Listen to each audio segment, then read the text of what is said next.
rikthehemi sot me një temë të cilën kemi trajtuar 2 herë të tjera, është tema e narcismit, por si edhe i programi që ka qenë dikur, nuk e di, Top Albania më duket një këngë për ty, apo dikur të RTS-ja përshëndetje nga ekrani. Edhe narcismi është një këngë për ty që kërkohet shumë, pra nuk është këngë në fakt, është një maks, nëse e ke, por që i kërkojnë shumë sepse me sa duket ka shumë histori. Por këtë radhë, ndryshe nga herët e tjera, unë do doja Jona që neve dhe të bënim ca sqarime të vogla, ishte edhe meraku yt, por edhe meraku im, sepse jo të gjithë janë narcisa. Kupton, dhe kjo fjala si thua te i përdore si çdo gjë tjetër, si toksiciteti, nuk e di, lloj termash kanë hyrë tani. Dhe besoj që edhe këtu duhet të sqarohet kjo gjë, por do të sqarojmë rrugës. Ka shumë terma, jemi liruar fare nga termat që përdoren tashi. Është bërë psikologjia një gjuhë shumë e zakonshme në publik. Dhe të tërë psikolog. Historia e parë është historia e Albës, e cila më ka bërë përshtypje sepse ajo ka pasur vetëm 6 muaj lidhje. Në 6 muaj lidhje, Jona, e filloi me një dashuri shumë të fortë ku ai nuk rritet dot pa të dhe mbas 6 muajsh ka përfunduar në urdhër mbrojtja ideal. Pra për 6 muaj nuk është kursyer fare. Ka treguar çdo anë të karakterit të tij. Dhe si duket e ka shumë të forta tregonte ato që në fillim nuk ka qenë i përmbajtur i lezetshëm, si thua, i trigant apo manipulues nga ata që e merr vesh më vonë. Një njohje shumë intensive, bashkëtesë pas një muaji, ai kishte probleme me alkoolin, kontrollues dhe nuk pranonte kur fajin, e degradonte në publik dhe trajtonte si objekt. Situata eskaloi kur i theu xhamin e makinës dhe kur ajo u distancua, ai tha që kam fjetur dhe me shoqen tënde, shumë e rëndë për të. U largua.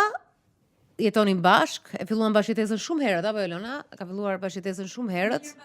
Me njëherë mbas një muaj, po. Gjithçka filloi, domethënë u bë shumë serioze gjëja që në fillim. Është interesante, a ka kërkuar ai këtë bashkëtesë të shpejtë apo? Ja, do të pyesim Albon, do ta kemi në linj dhe ka vetëm 2 javë që është ndarë. Pra është një histori shumë e freskët nga të gjitha anët. Alba, më bëri përshtypje gjithë ky vrull i kësaj marrëdhënie, domethënë gjithë këto ndryshime, gjithë këto ulje ngritje brenda një kohe kaq të shkurtër. Dhe Jona bëri një pyetje në fillim kur u njohët. E propozoi ai që të jetonit bashkë apo ti? Unë jetoja me veten në fakt. Me të thjesht më ndodhi një klik, si thuash. Thjesht po filloja, po e mendoja se isha shkëputur nga një marrëdhënie më pashme. Doja të jetoja vetëm, jetoja në atë kohë vetëm dhe do shpërngulesha në shtëpi tjetër, por ai insistonte që të jetonin bashkë. Duke qenë se nuk e arsye pse të bësh shpenzime të tepërta, ne bashkë do jemi gjithsesi, të krijojmë një familje, domethënë ishte diçka shumë imponuese, që fillimisht të duket si një njeri me këmbë në tokë që e di se çfarë do. Dhe kështu që ju filluat bashkë, dhe muaji i parë the që ishte një muaj shumë i bukur. Love bombing. Muaji i parë, po. Muaji i parë mund të them që ishte aq i bukur sa që shpeshherë shpreha që kisha frikë që isha aq e lumtur, sepse më duket çdo gjë perfekte. Qoftë komunikimi, qoftë kujdesi që në mëngjes, eja se të kam përgatitur mëngjesin, logën e portokallit, mos dil nga shtëpia pa ngrënë, të kam bërë drekën gati, do vish, po të pres, gjërat e shtëpisë ishin gati. Kam menduar çfarë filmi do shohim sonte, do pim një gotë verë bashk.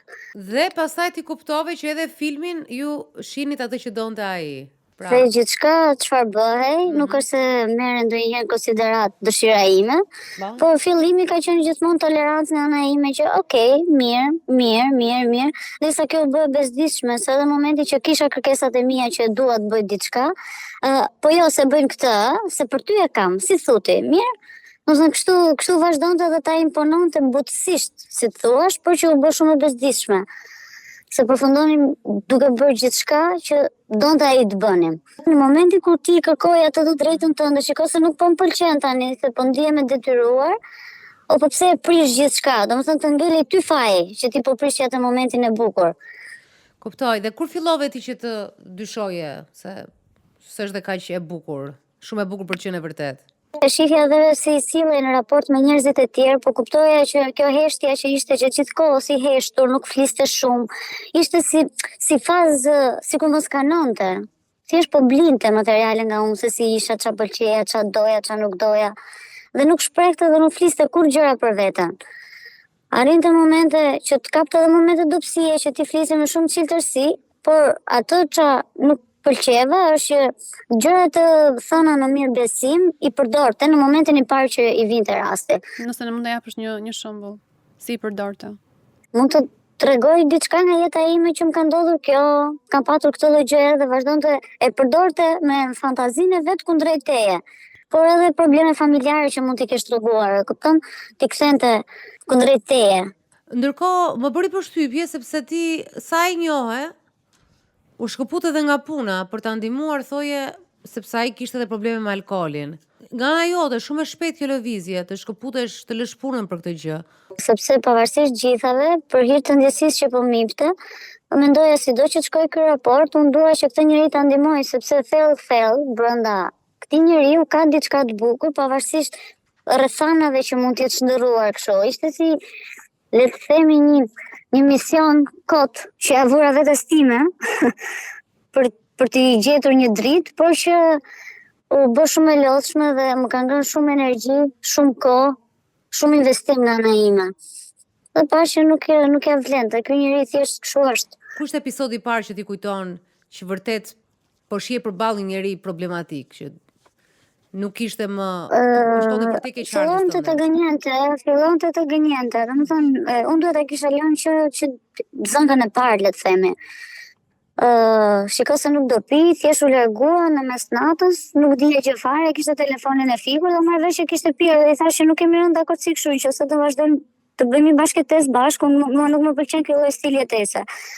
Dhe në diskutime si për miru pafshin, fillon më agravoi situata, u zum, i kanë shpinë time, dhe vetëm një gjë që përdorte për të më afruar, pavarësisht gjithë ofendimeve që filloi duke folur, hajde këtu se e di se ç'a do të bëj unë ty. Dhe kur e përdinte shumë mirë këtë lloj gjëje që unë nuk i haja kërcënimet.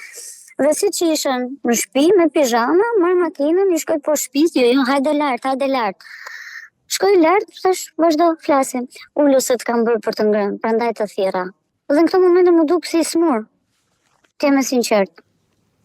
Se në telefon ishte komplet njëri tjetër duke të kërcënuar që hajde këtu do flasim përballë, se ndryshe do të vi poshtë shtëpisë, do të bëj skandale, do të bëj këto. Shkova. Dhe në atë moment i thash, shiko, është më mirë që kjo gjë nuk do funksionojë. Jo, do ndryshoj premtimet pafund. Duaj që të më ndihmosh, se kërkon të vendim nga unë, të më ndihmosh që të dal nga kjo rrugë, të dal nga kjo lum, sepse ti je kaq perfekte, ti ke jetesë tjetër, nuk jam mësuar të jetoj kështu, më mëso të jetoj jetën tënde, që ti jemi të lumtur të dy, mos më braktis, nuk jam kështu njeriu, nuk jam kështu çuni. Kishte edhe nënën, thua ti, problematike? Mund të them që ishte një nënë narciste, se në gjitha momentet që ai mund të kishte gabim, më ka kërkuar dhe mua që ta toleroj, më ka kërkuar dhe mua që të shkoj ta marr edhe aty ku është duke pirë, po mos fol, mos ashtu. Ky i fliste çdo ditë me nënën e vet. Mund të rrinte pa folur me çdo njeri, po me nënën e vet fliste çdo ditë në telefon. Dhe kjo i mbante këtë lloj qëndrimi dhe në momentin e parë që ky ishte keq, ajo ja bënte ato rrugën që ti s'ke ku shkon pa mua. Domethënë ishte personi i cili gjithmonë i jepte zgjidhje, pavarësisht idiotësisë vet. Kështu me ç'a merri ai? Ç'a punë bënte? Asnjë punë. Shkëpute ikte, njëherë kishte qenë punë, kishte ikur për hir të alkoolit, nuk e mbante njeri. Ti e di që ishte alkoolizuar kur e njohe? Jo në këtë farë grade që arrita zbuloj. Tani një pyetje kam unë për ty. Meqense kjo gjë ndodhi kaq shpejt dhe u lidhet kaq shpejt, sa kishe ti që ishe ndarë? Unë kisha shumë pak kohë. Domethënë, marrëdhënien time e kam ndarë në mënyrë shumë të mirë, me mirë kuptim, që kjo gjë nuk funksionon më. Dhe kishim mbetur në një raport, thjesht po rrinim me njëri tjetrin për të rregulluar dhe njëri tjetrin, si thua, secili në shtëpiat veta për të ndarë, se kishim dhe një biznes bashk, për të ndarë ato detyrimet që kishim. Dhe mund të them që mund të ishte shumë pak muaj, 2-3 muaj. Po pas ka qenë marrëdhënie e gjatë përderisa kishte dhe një biznes bashk.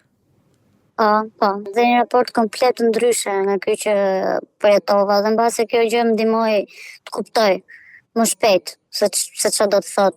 Vjen tjetër njeri të lloj jetese që nuk më përket mua fare, nuk isha mësuar me njerëz të tillë, me njerëz problematik. Shikoj, unë shoh diçka duke parë këtë, duke dëgjuar historinë tënde, dhe është një term anglisht që quhet rebound. Pavarësisht se ti thua që je ndarë me mirë kuptim nga marrëdhënia jote shumë e gjatë, ndodhesh një fenomen i njohur që menjëherë mbas një lidhje dhe edhe të gjatë apo jo jona, ka shumë njerëz që nuk janë mësuar edhe kanë një lloj ndjesë, një lloj vetmie. Sepse fakti që... Bravo, e kam ndjerë këtë. Po, je hedhur direkt e ky, pa e parë se nëse ky njeri ka zbuluar kaq shpejt karakterin e vet, do thotë që ai ishte shumë i lehtë për të zbuluar për mendimin tim edhe që në javën e parë. Në rast se ti do doje ta shije. Dhe ky më duket si një rast që ti nuk e dashur të shohësh sepse ti do je të shije. Nuk kam dashur ta pranoj. Po ke dashur të shohësh. Kam dashur të shoh atë që kisha idealizuar unë në trurin tim tek ai njeri. Po.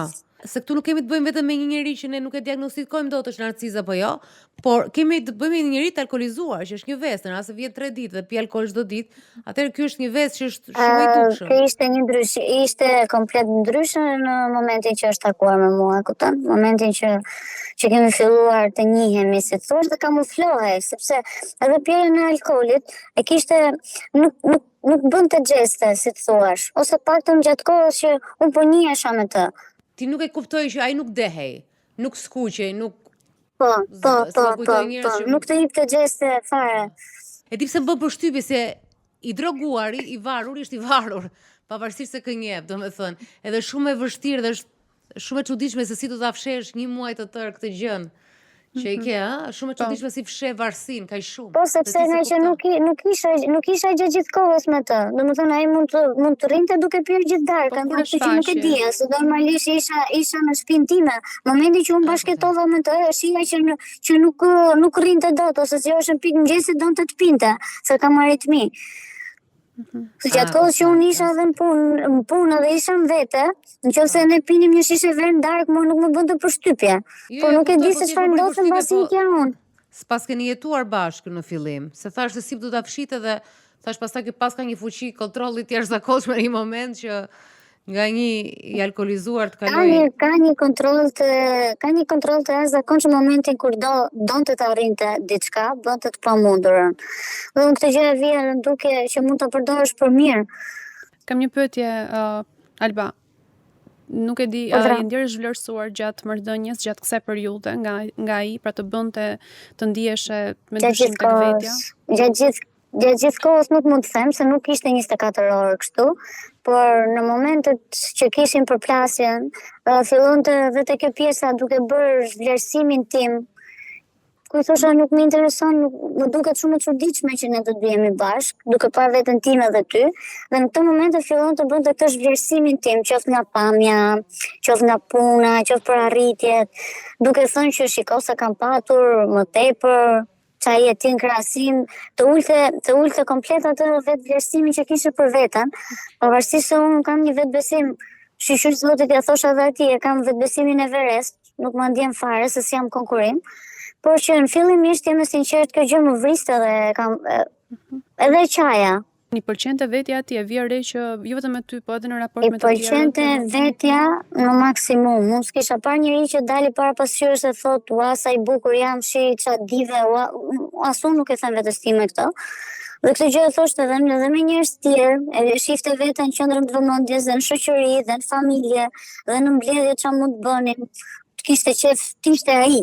Ai dinte këngët, ai dinte të fliste, ai dinte përgjigje, dhe kur si dinte. Të priste ty, të provokonte, po normal, unë ta kam mësuar. Nëse çeste kot. Edhe nuk e pranonte kurrë ndonjëherë që ishte gabim. Janë këto shenja janë tipare të narcisizmit. Po, edhe prandaj nisëm edhe me të pyetjen e parë që i bën fillim, ai ishte dëshira e tij që të përfshihej kaq shpejt në marrëdhënie, sepse zakonisht narcisët kur vënë re një person që duan ta kenë partner potencial në jetën e vet, duan t'i bëjnë gjërat shumë shpejt, sepse maska e tyre do bie, kështu që duan ta kapin viktimën përpara. Pra të mos kenë kohë që ata ta kuptojnë kur janë në fazën e njohjes, për këtë e nxitojnë, pra futen shpejt në marrëdhënie dhe bashkëtesë, edhe me sa kuptoj, ka kërkuar që ta bëj pak atë pjesën e partneres ta kthej në dobi të tij për ta ndihmuar atë, sepse dhe ja ka shprehur. Ti qëndro, më ndihmo mua, pra ta kalojmë bashkë këtë pjesën e alkoolit, pra ka dashur suportin që partneri në këtë rast të bëhej në shërbim të tij, të nevojave të veta. Dhe këto janë tipare të narcismit, po. Shiko, kur themi ne tipare të narcismit, kjo pjesa love bombing që ka qenë gjithë historitë, po, dhe pak a shumë e njëjtë dhe është pak e çuditshme, edhe mënyra se si ti e thua, dhe mua më duket e çuditshme që ekziston dhe janë të tërë njësoj, se çfarë shkon në mendjen e tyre, se ata nuk janë se zgjohen sot dhe thoshë ka unë jam narcize dhe e di që rregulli im i parë është, unë do ta bëj këtë për vete. Kupton? Nuk besoj që një predator do e mendoj, ai thjesht predator, pra si kafshët që janë të ndara, domethënë. Në natyrë dhe ai nuk çohet tigri apo nuk e di, ulkonja dhe thot apo hiena që unë do marr kafshën e vrarë, nuk çohen ashtu. Kështu që çfarë i shtyn këta që të japin kaq shumë vëmendje dhe dashuri po e quajmë në fillim dhe pastaj të riqen. Kanë një frikë, çka kanë këta brenda vetes? Normalisht janë strategji që do përdorin një herë për të bërë për vete Pra po personin. nuk besoj që ato e thonë, do ta bëj këtë kështu. E thon kështu në trurin e tyre? Domethënë u flet truri si një strateg realisht që ka marr paguhet për këtë punë, ka marrë në dorëzim që si të futet në Iran edhe të heq armë bërthamore, nuk besoj. Besoj që duhet ketë diçka e lindur ose kështu, një lloj frika apo një lloj ankthi që kanë, apo nuk e di çfarë. Si ka mundësi që janë të gjithë njësoj dhe bëjnë të njëjtin lëvizje? Si çdo çrregullim ka domethënë mënyra e funksionimit të ngjashme, qoftë në sjellje, në mendim. Edhe narcisistët e kanë të ngjashme mënyrën e tyre të funksionimit. Ato e dinë domethënë mënyrën se si mund ta bëjnë për vete një person. Prandaj përdorin një strategji të parat që i hedhin në lojë. Por nëse ka një fjali të brendshme që ato ndjekin, është që unë duhet të ndihem më lart se ty. Pra i kanë vazhdimisht të gjë në mendjen e vet. Edhe kur janë në fazën e love bombing që e bëjnë, sërish ato kanë atë qëllimin në fund fare që duan ta arrijnë. Pra gjithaj shërbejnë atij qëllimi, nuk është se e kanë me ty. Ata të duan ty për një funksion në jetën e tyre dhe përdorin këtë gjë, por nuk e ndjejnë edhe në momentin që janë duke e bërë love bombing, janë duke e bërë në mënyrë të aktruar. Nuk është se e ndjejnë atë proces që ty po ta japin këtë vëmendje apo dashurinë. Pra gjithçka i shërben funksionit që ka në fund. Që është kam ndjerë këtë gjë. Lart teje.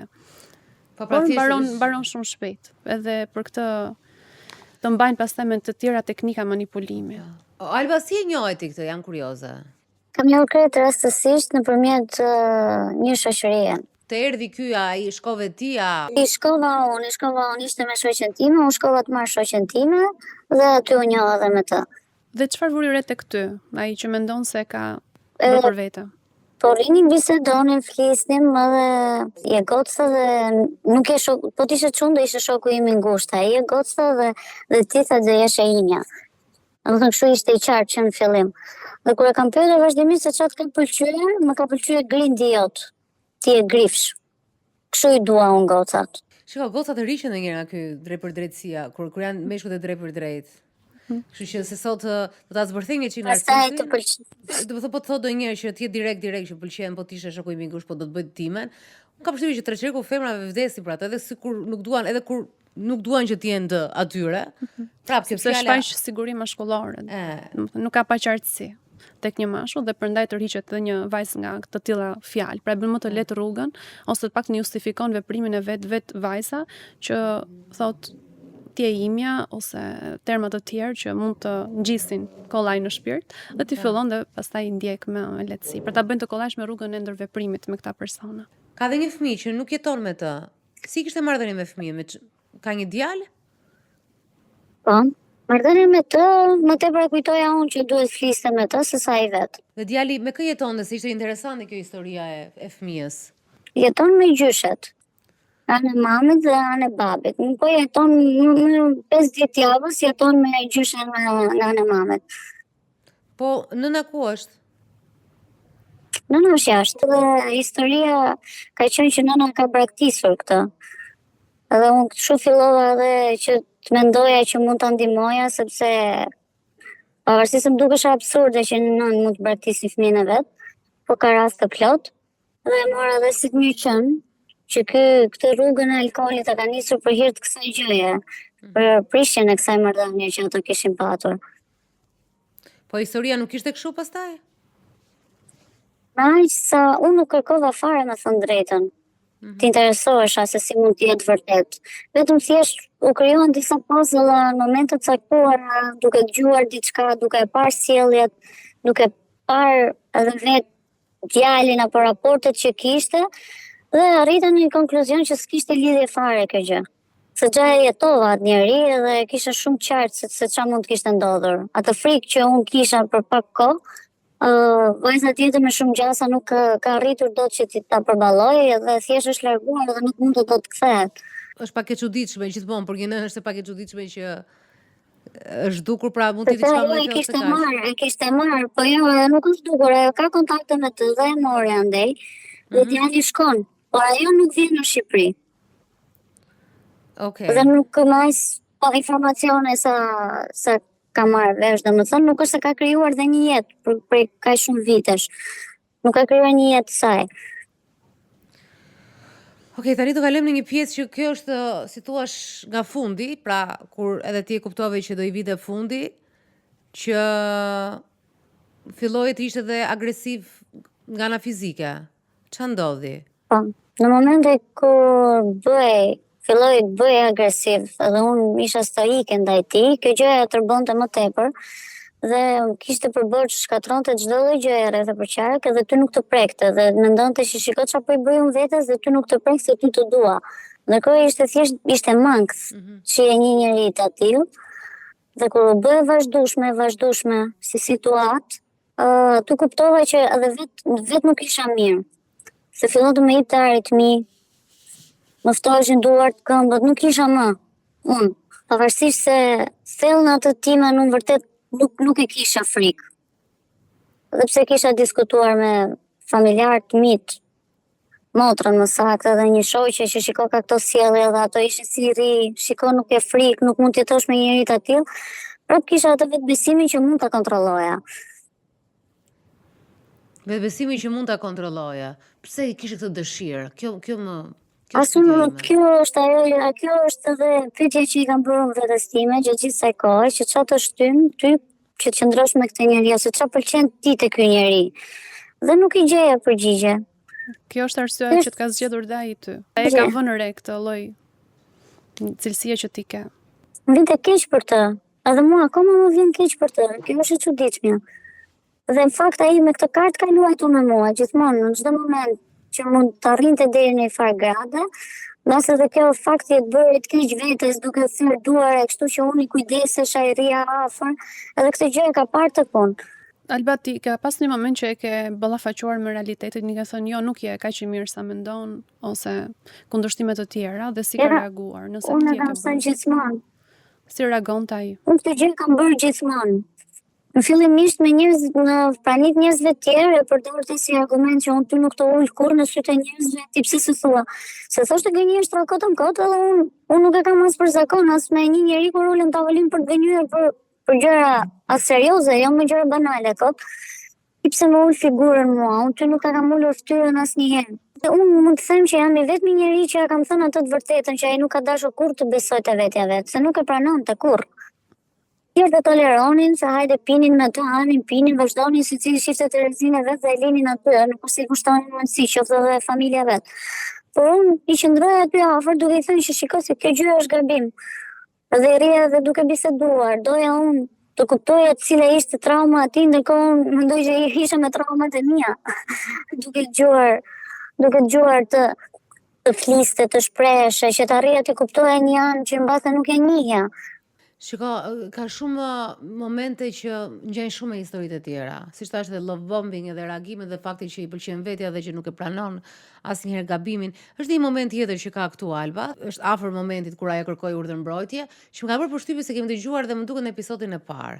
Përveç se i ka gjetur mesazhe dhe komunikoi me të tjera, pra tradhtojnë.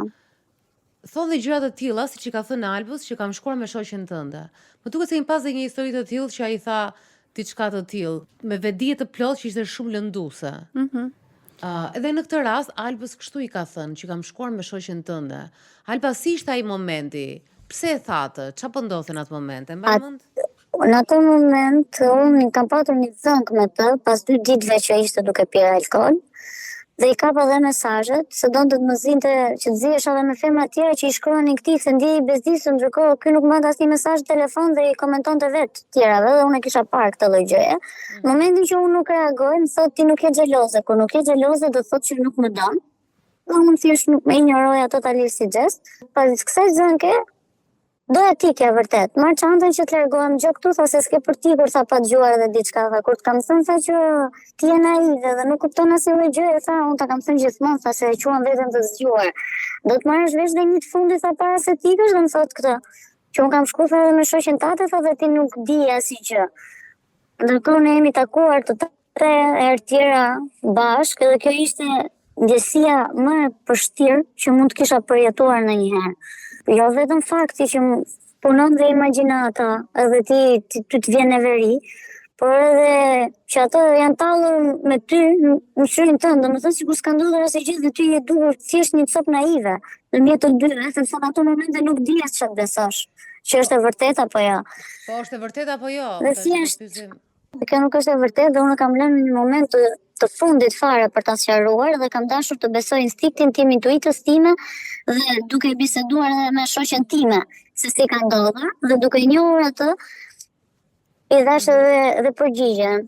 A e vetmja gjë që e vrau nga e gjitha kjo ishte që i thash unë baza me ty do ndajmë dhe atë do na kem shoqe gjithë jetën dhe këtë gjë nuk e pranonte.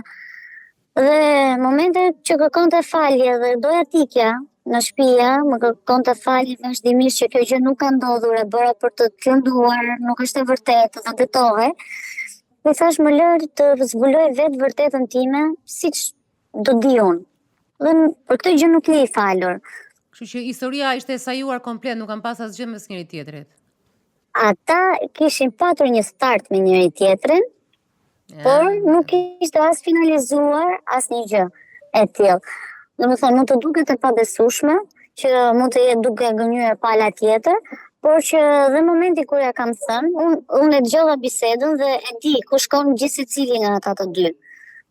Qoftë ajo, qoftë ai. Dgjoj, këta kishin pasur një gjë bashk kur ishit ju bashk?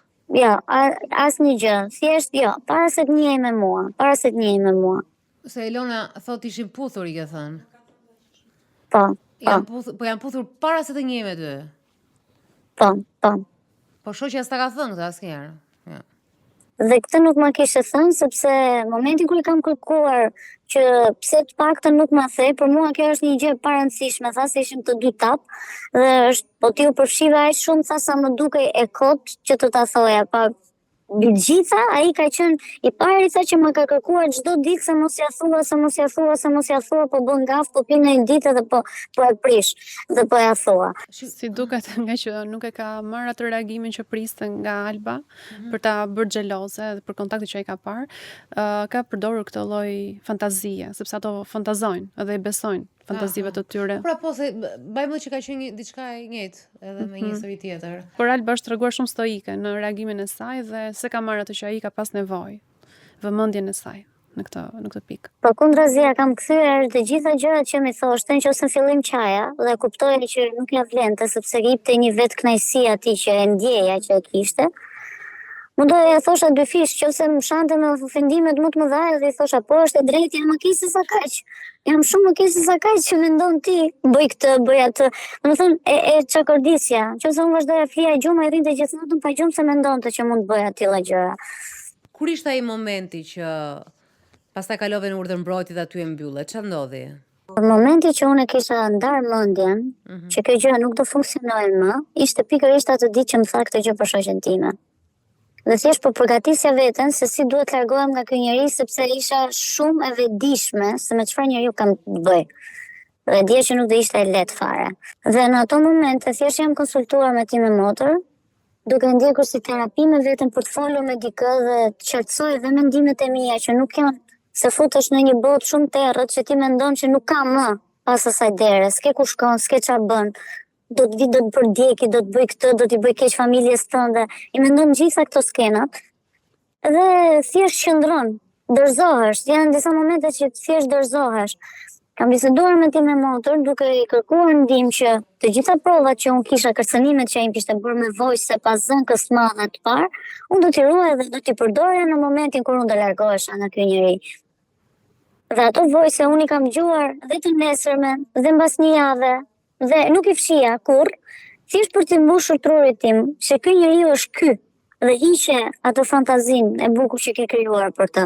Dhe ishin ato provat që më ndihmuan për urdhrin e mbrojtjes, sepse u larguam, kërkoja që të largohesha me qetësi, ato ditë ishte alkoolizuar, flas në telefon që pres të flasim diçka. Ai e dinte fare mirë se për çfarë do flisnim në fakt, sepse nëse më përpara isha stoike, nuk e lija, bëhesha agresive, jo po çfarë po bën, po pi prap, hajde këtu, jo hajde më merr, so bëra edhe taksi. Edhe ditët e fundit hoqja dorë totalisht. Edhe ja kisha bërë edhe gjatë qartë që momentin kur unë nuk do jem kjo, ta kesh qartë që kjo ka përfunduar, unë nuk dorëzova, nuk merr më. Dhe kërkova të vinte në shtëpi, ajo hajde më merr ose më prit kur të vi, unë i thash mbase kur të vish unë nuk jam në shtëpi, do marr plaçka dhe do iki. Okej, jepi drejtim. Në ato momente thjesht me gjërat edhe dua të largohem. Dhe kjo ka ndodhur 2 javë më parë. 2 javë para se ne jemi duke realizuar të intervistë. Po, në fillim të muajit. Në fillim të muajit. Pra kemi të freskët fare këtë histori. Që do të thotë që nga ajo që po kuptoj, besoj edhe Jona, ti e ke të fjetur mendjen, e gjë e mirë, që e ke të ndarë mendjen, dhe shumë gjë e mirë që ti e kthjelluar shumë herët, se 6 muaj shqyr, nuk morët hapa më të rëndësishëm në jetë, zbleta as shtëpia, as familja, as nuk krijuat, kështu që ke qenë me fat, edhe pse ke atë dobësinë tënde të vjen keq, po nga ana tjetër duke thënë që ke besim tek vetja, të ka ndihmuar edhe ky vetbesimi që ke, të ka ndihmuar edhe e zgjuarësia për të parë situatën edhe për të kuptuar herët që okej, kjo s'është normale dhe nuk e ka pas atë lloj dëshpërimi që duhet të rri patjetër sepse ky është burri i jetës. Po, unë vrarë edhe mënyrën si ka mbaruar marrëdhënia e parë, dhe pse e kapi atë elementin e hedhjes nga njëra lidhje tek tjetra shumë shpejt, por s'ka të bëjë gjithmonë, mendoj se ndonjëherë disa lidhje do të japin eksperjenca shumë të mira edhe pse përfundojnë. Kështu që mund të jetë edhe kjo kur mbaron në terma të mirë një marrëdhënie do thotë që ti ke pjekurinë emocionale dhe ta zgjidhësh mirë, jo detyrimisht me zënk atë me konflikte.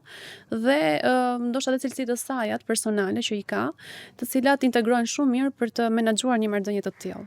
Sepse kushdo nga ne mund të bie pre këtyre momenteve. Po vetëm se në qoftë se ai ka kaq shumë tipare narcizi, me narcizët është pak e vështirë të shkëputesh. Dhe këto 2 javë, unë nuk e di si ke këto 2 javë, sa të nxehta i ke, sa të ndezura i ke.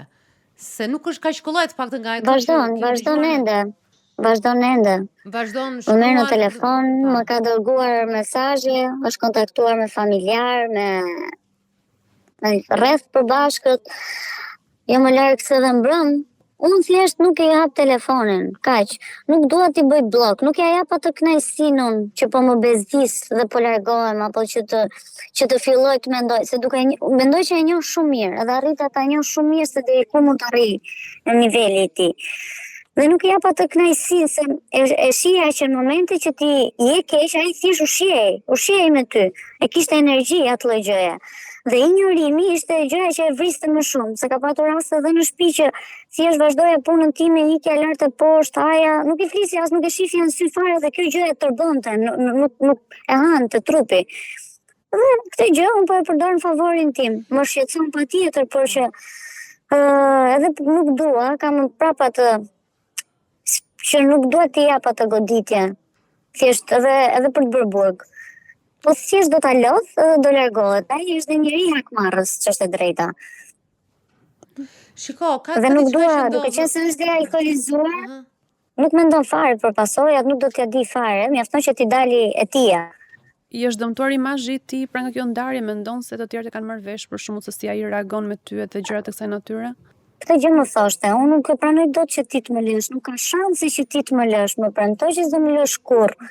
E ka marrë vesh familja, e kanë marrë vesh njerëz, më prezantonte më këdo të mundshme. E para një nga gjërat që nuk më pëlqente tek ai, që fillova të më hapte sytë, që më prezantonte si objekt, që shiko që kam mund duke u mburrur. Kam të gocën, jam shumë rehat, jam familjar, po bëj jetesë të lumtur. Kujdeset, domethënë gjitha gjërat që kishte, por unë nuk doja fare që të shfaqej me njerëz të tjerë duke kërkuar një opinion të një njeriu, një individ i kot. Mund të themi që përveç tipare dhe narcisiste që ne po zbulojmë, mund të jenë edhe disa momente abuzuese që ai ka, domethënë dhe i bën sjellje abuzimi. Kjo edhe nga ndikimi i alkoolit ndoshta. Jo vetëm unë kam zbuluar më pas që ky ka qenë në një lidhje të gjatë me një zonjë në moshë më të madhe. Dhe mbase nga që të gjithë e dinin për të, sepse këto gjëra i mora vesh më mbrapa, ai mburrej.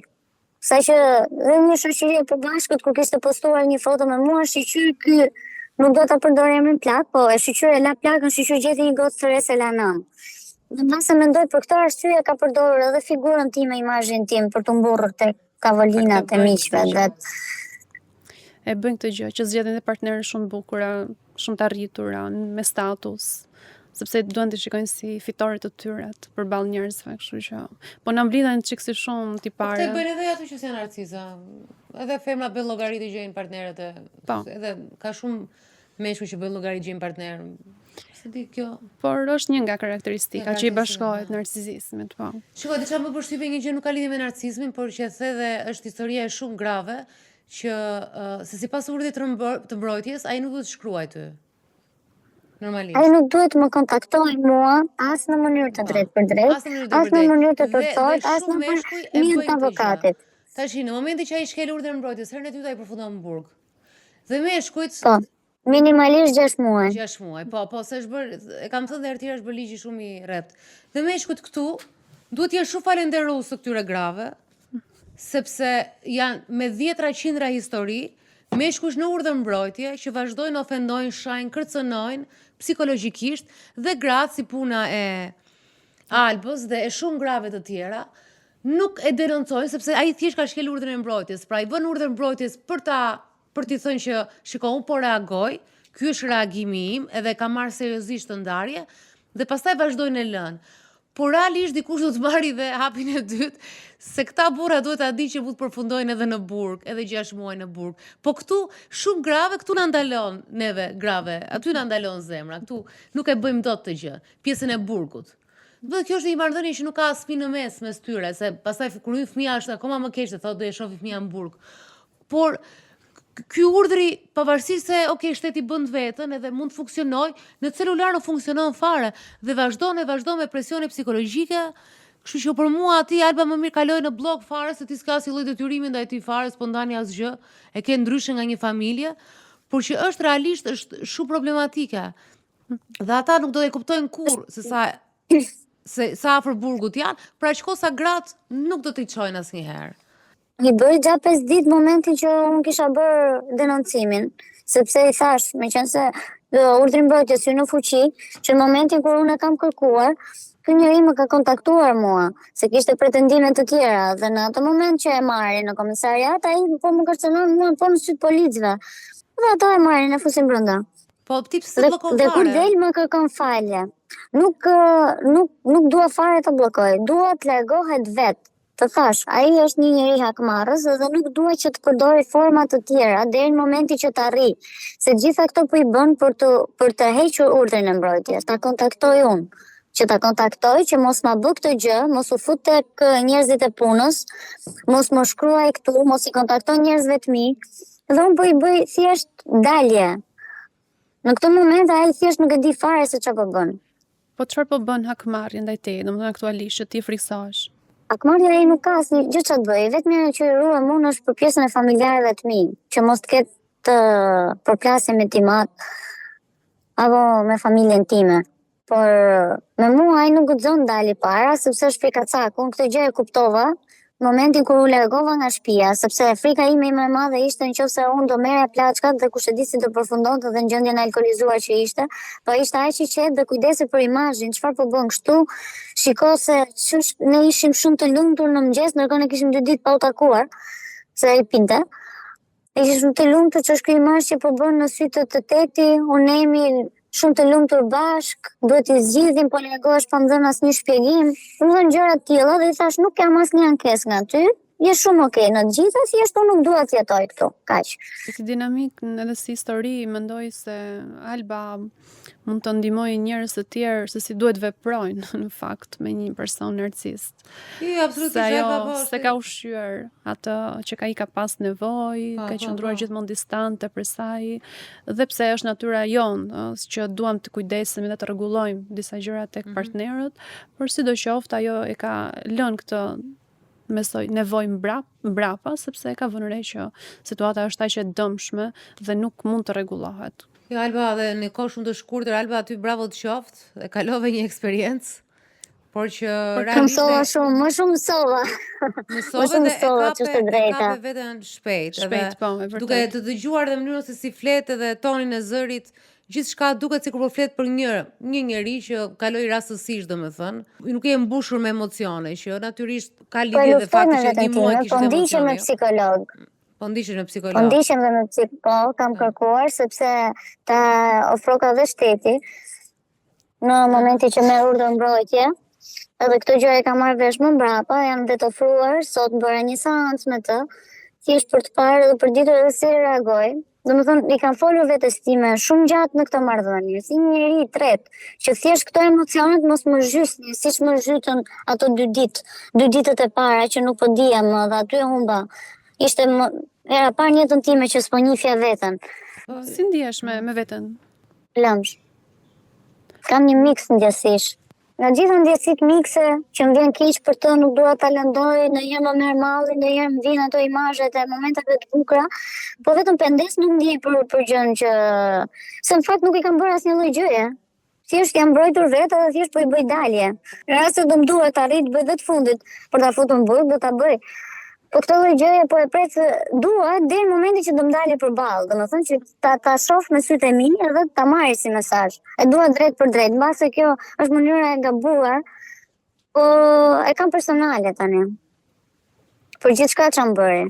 Me këta njerëz siç flet Alba, se Alba deri tash ishte nxënëse, ishte shembull shumë i mirë këtu në fund për mua e prishe pak, sepse kur fillon e thua e kam personale, kështu duket sikur vazhdon zgjedh vetë ta mbarsësh. Inate. Gjë ta vazhdosh. Po a ja vlen ta bësh të me këta lloj njerëzish? Me këtë po punoj me veten time që duhet ta heq fare si ndjesi. Kur një njeri nxjerr tipare negative, problematike dhe vazhdon i nxjerr, domethënë shfaq një gjë tjetër, pra sikur i shtojnë këto tipare dhe i bëhen të pa kapërcyeshme, të pa ndryshueshme, pra ai është ai që është. Dhe unë them që ka një moment kur nuk duhet diskutuar më ai njeri dhe madje kur mblidhem me shoqjet e mia ose dhe histori dhe qoftë në ambient e pune kudo, kur thoj po, ç'a bëri ai sot? Madje së fundmi po dëgjoj një shoqën time që është në ndarje sipër për bashortin e vet që ai ka tipare narcizmit, ai ka totale, edhe të tjera besoj mendore, probleme mendore. Dhe ajo teksa ecnim bashkë më thoshte, shiko, po dihet ç'a bëri, po dihet ç'a bëri. I thashun nuk ka më rëndësi. Nuk ka më rëndësi se ç'a bën detajet e atij se ç'a do bëj. Ai është ai dhe ti duhet që të mundosh që të përpiqesh që atë gjën ta shtysh nga jeta jote komplet siç është, sepse çdo lloj detaj është prapa ai. Pra ai është i alkolizuar dhe me këto tipare që nuk e di a do të diagnostikoj ndonjëra apo jo, se ata nuk shkojnë as te psikologu.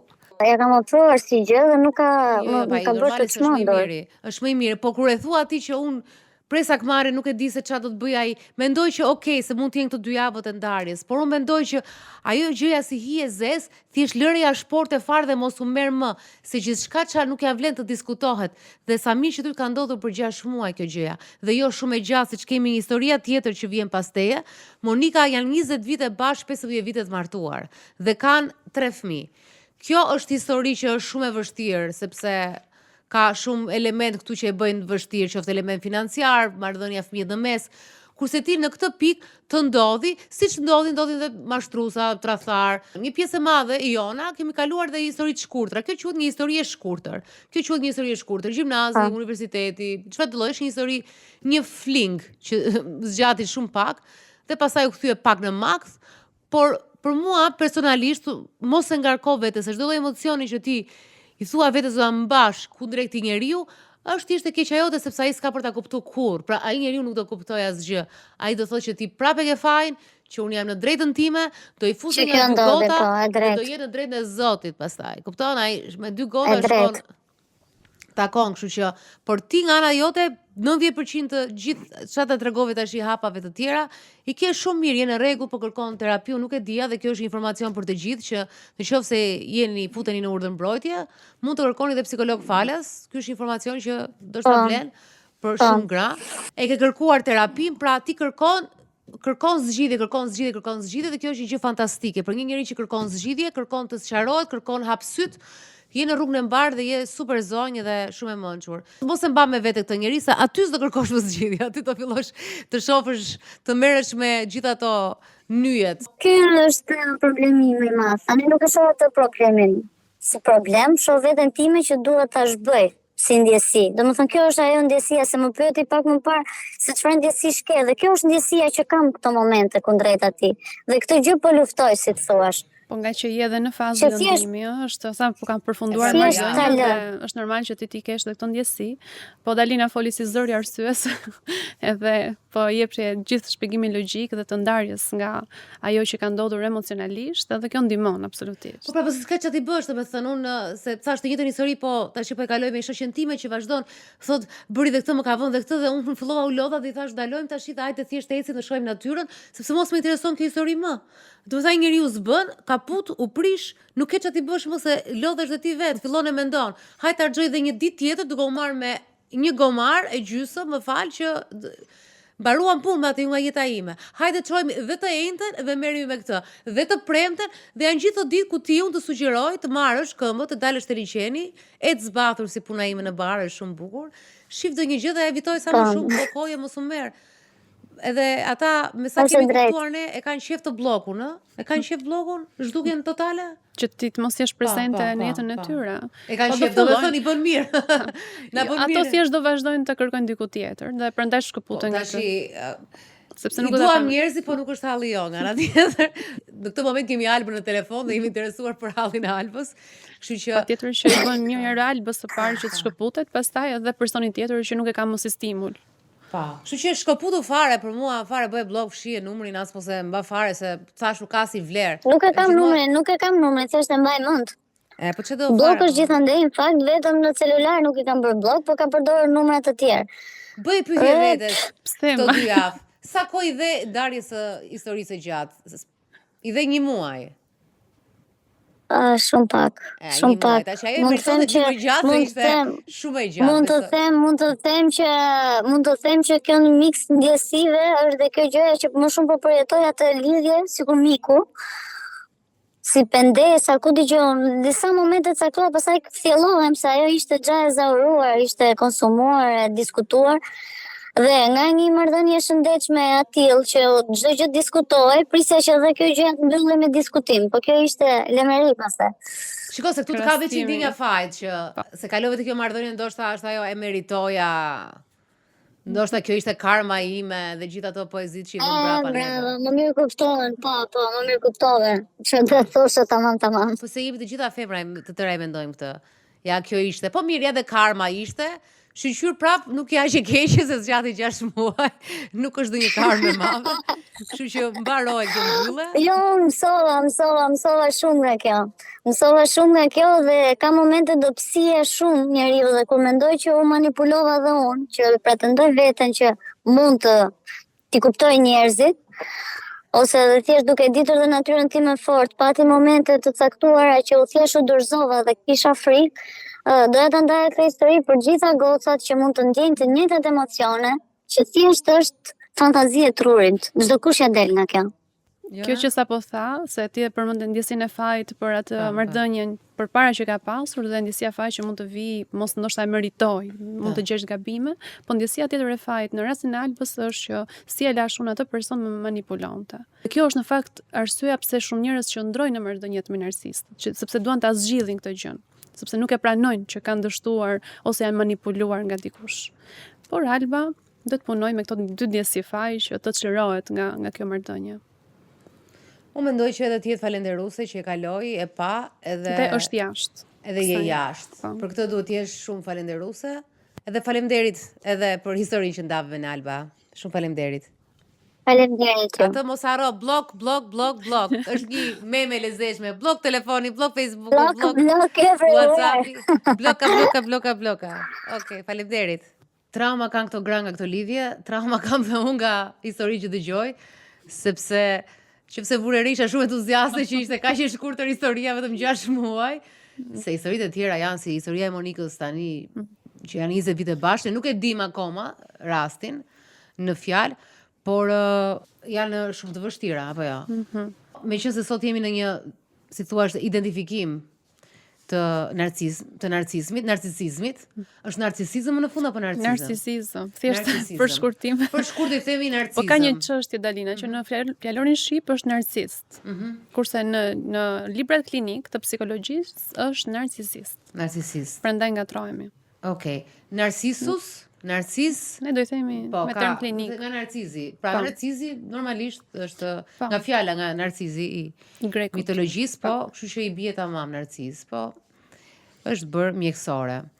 Gjithsesi, ky kishte tipare, por ndërkohë dhe alkoolizuar. Po, ishin pak mix çështjet e tij, domethënë mes tipareve narcisiste dhe abuzimit që i vinte ose për shkak të sepse mund të jetë person me tendencë për të zemëruar shpejt dhe shfaqshme sjellje agresive, ose mund të vi për shkak të alkoolit, sepse dhe alkooli të bën ta zhvillosh si sjellje edhe nëse ti nuk e ke si tipar personal. Shiko, ka shumë njerëz si puna e Albës, por shumë, ndoshta mund të jetë gjysma e botës që mendojnë që mund të rregullojë një njeri, mund ta ndryshojë një njeri, që futen në një marrëdhënie dhe siç tha dhe Alba që më vjen e keq sepse kishte pikërisht pjesën e alkoolizimit. Pra janë Nën Terezat e botës, janë këto gra po dhe burra me këtë lloj tiparesh. Nga eksperienca jote, këto njerëz sa efektiv janë apo shumë e rrallë kjo që të ndryshojë një njeri? Që të ndryshojë një person nga që ti dëshiron ta ndryshosh? Po gjithmonë ne themi, është bërë pak klishe kjo përgjigje që mund t'jap, por varet edhe nga personi tjetër. Sa ai dëshiron ta ndryshojë. Nëse nuk ekziston dëshira tek ai person, ti mund të bësh shumë. Ai mund ta ketë sipërfaqësore ndryshimin, ai sa mund të interesojë atij ta mbaj dhe pastaj prapë të rrëzohet në sjelljen e vjetër. Prandaj tendenca jon për ta ndryshuar duhet të vijë nga të dy anët që të ndodh ose të ketë sukses. Ka përpjekje të shumta që gratë bëjnë ose vendosin veten me shpresë ndonjëherë të verbuara në marrëdhënie që do ndryshojnë një ditë, edhe kjo mund të jetë motoja e jetës së tyre derisa vjen në fund edhe kupton që nuk bëhet, nuk realizohet ai ndryshimi i pritur. Kështu që është gjithmonë një angazhim i dyanshëm për të arritur një ndryshim. Në rastin e narcistëve, kjo nuk ndodh sepse ata nuk e shikojnë problem sjelljen e tyre. Një pjesë ka dëshirë të shohë diçka që në fakt nuk është ajo që po ndodh, pra nuk është e vërteta, po ka në mendjen e tyre kanë një fabul, po. E idealizojnë? Po, idealizojnë. Çfarë do qoftë në mendjen e tyre kanë një fabul. Po. Tani, ndoshta duke qenë se shumë gra mund të jenë në situata të tilla që shohin një pattern, pra shohin një lloj sjellje tek partnerët e tyre që vazhdon përsëritet, edhe pse ai mund të ketë pasur dëshirën të ndryshojë diçka, po përsëritet prap. Sa ta përsëritje duhet këto gra të zgjohen? Po, di çfarë. Të di paktën kështu, të kemi një mas kohë. Nuk ka, derisa ti të vetëdijsohesh. Nuk ka rëndësi se sa herë duhet të ndodh ose numër i caktuar, po derisa ti të vetëdijsohesh që është diçka që truri jot po ta bën kurthin në këtë rast, sepse në momentin që ne marrim atë dashurinë love bombing që i themi në fillim, truri jon përpiqet ta kërkojë gjithmonë atë dëshirë ose eksperiencë të jetuar një herë.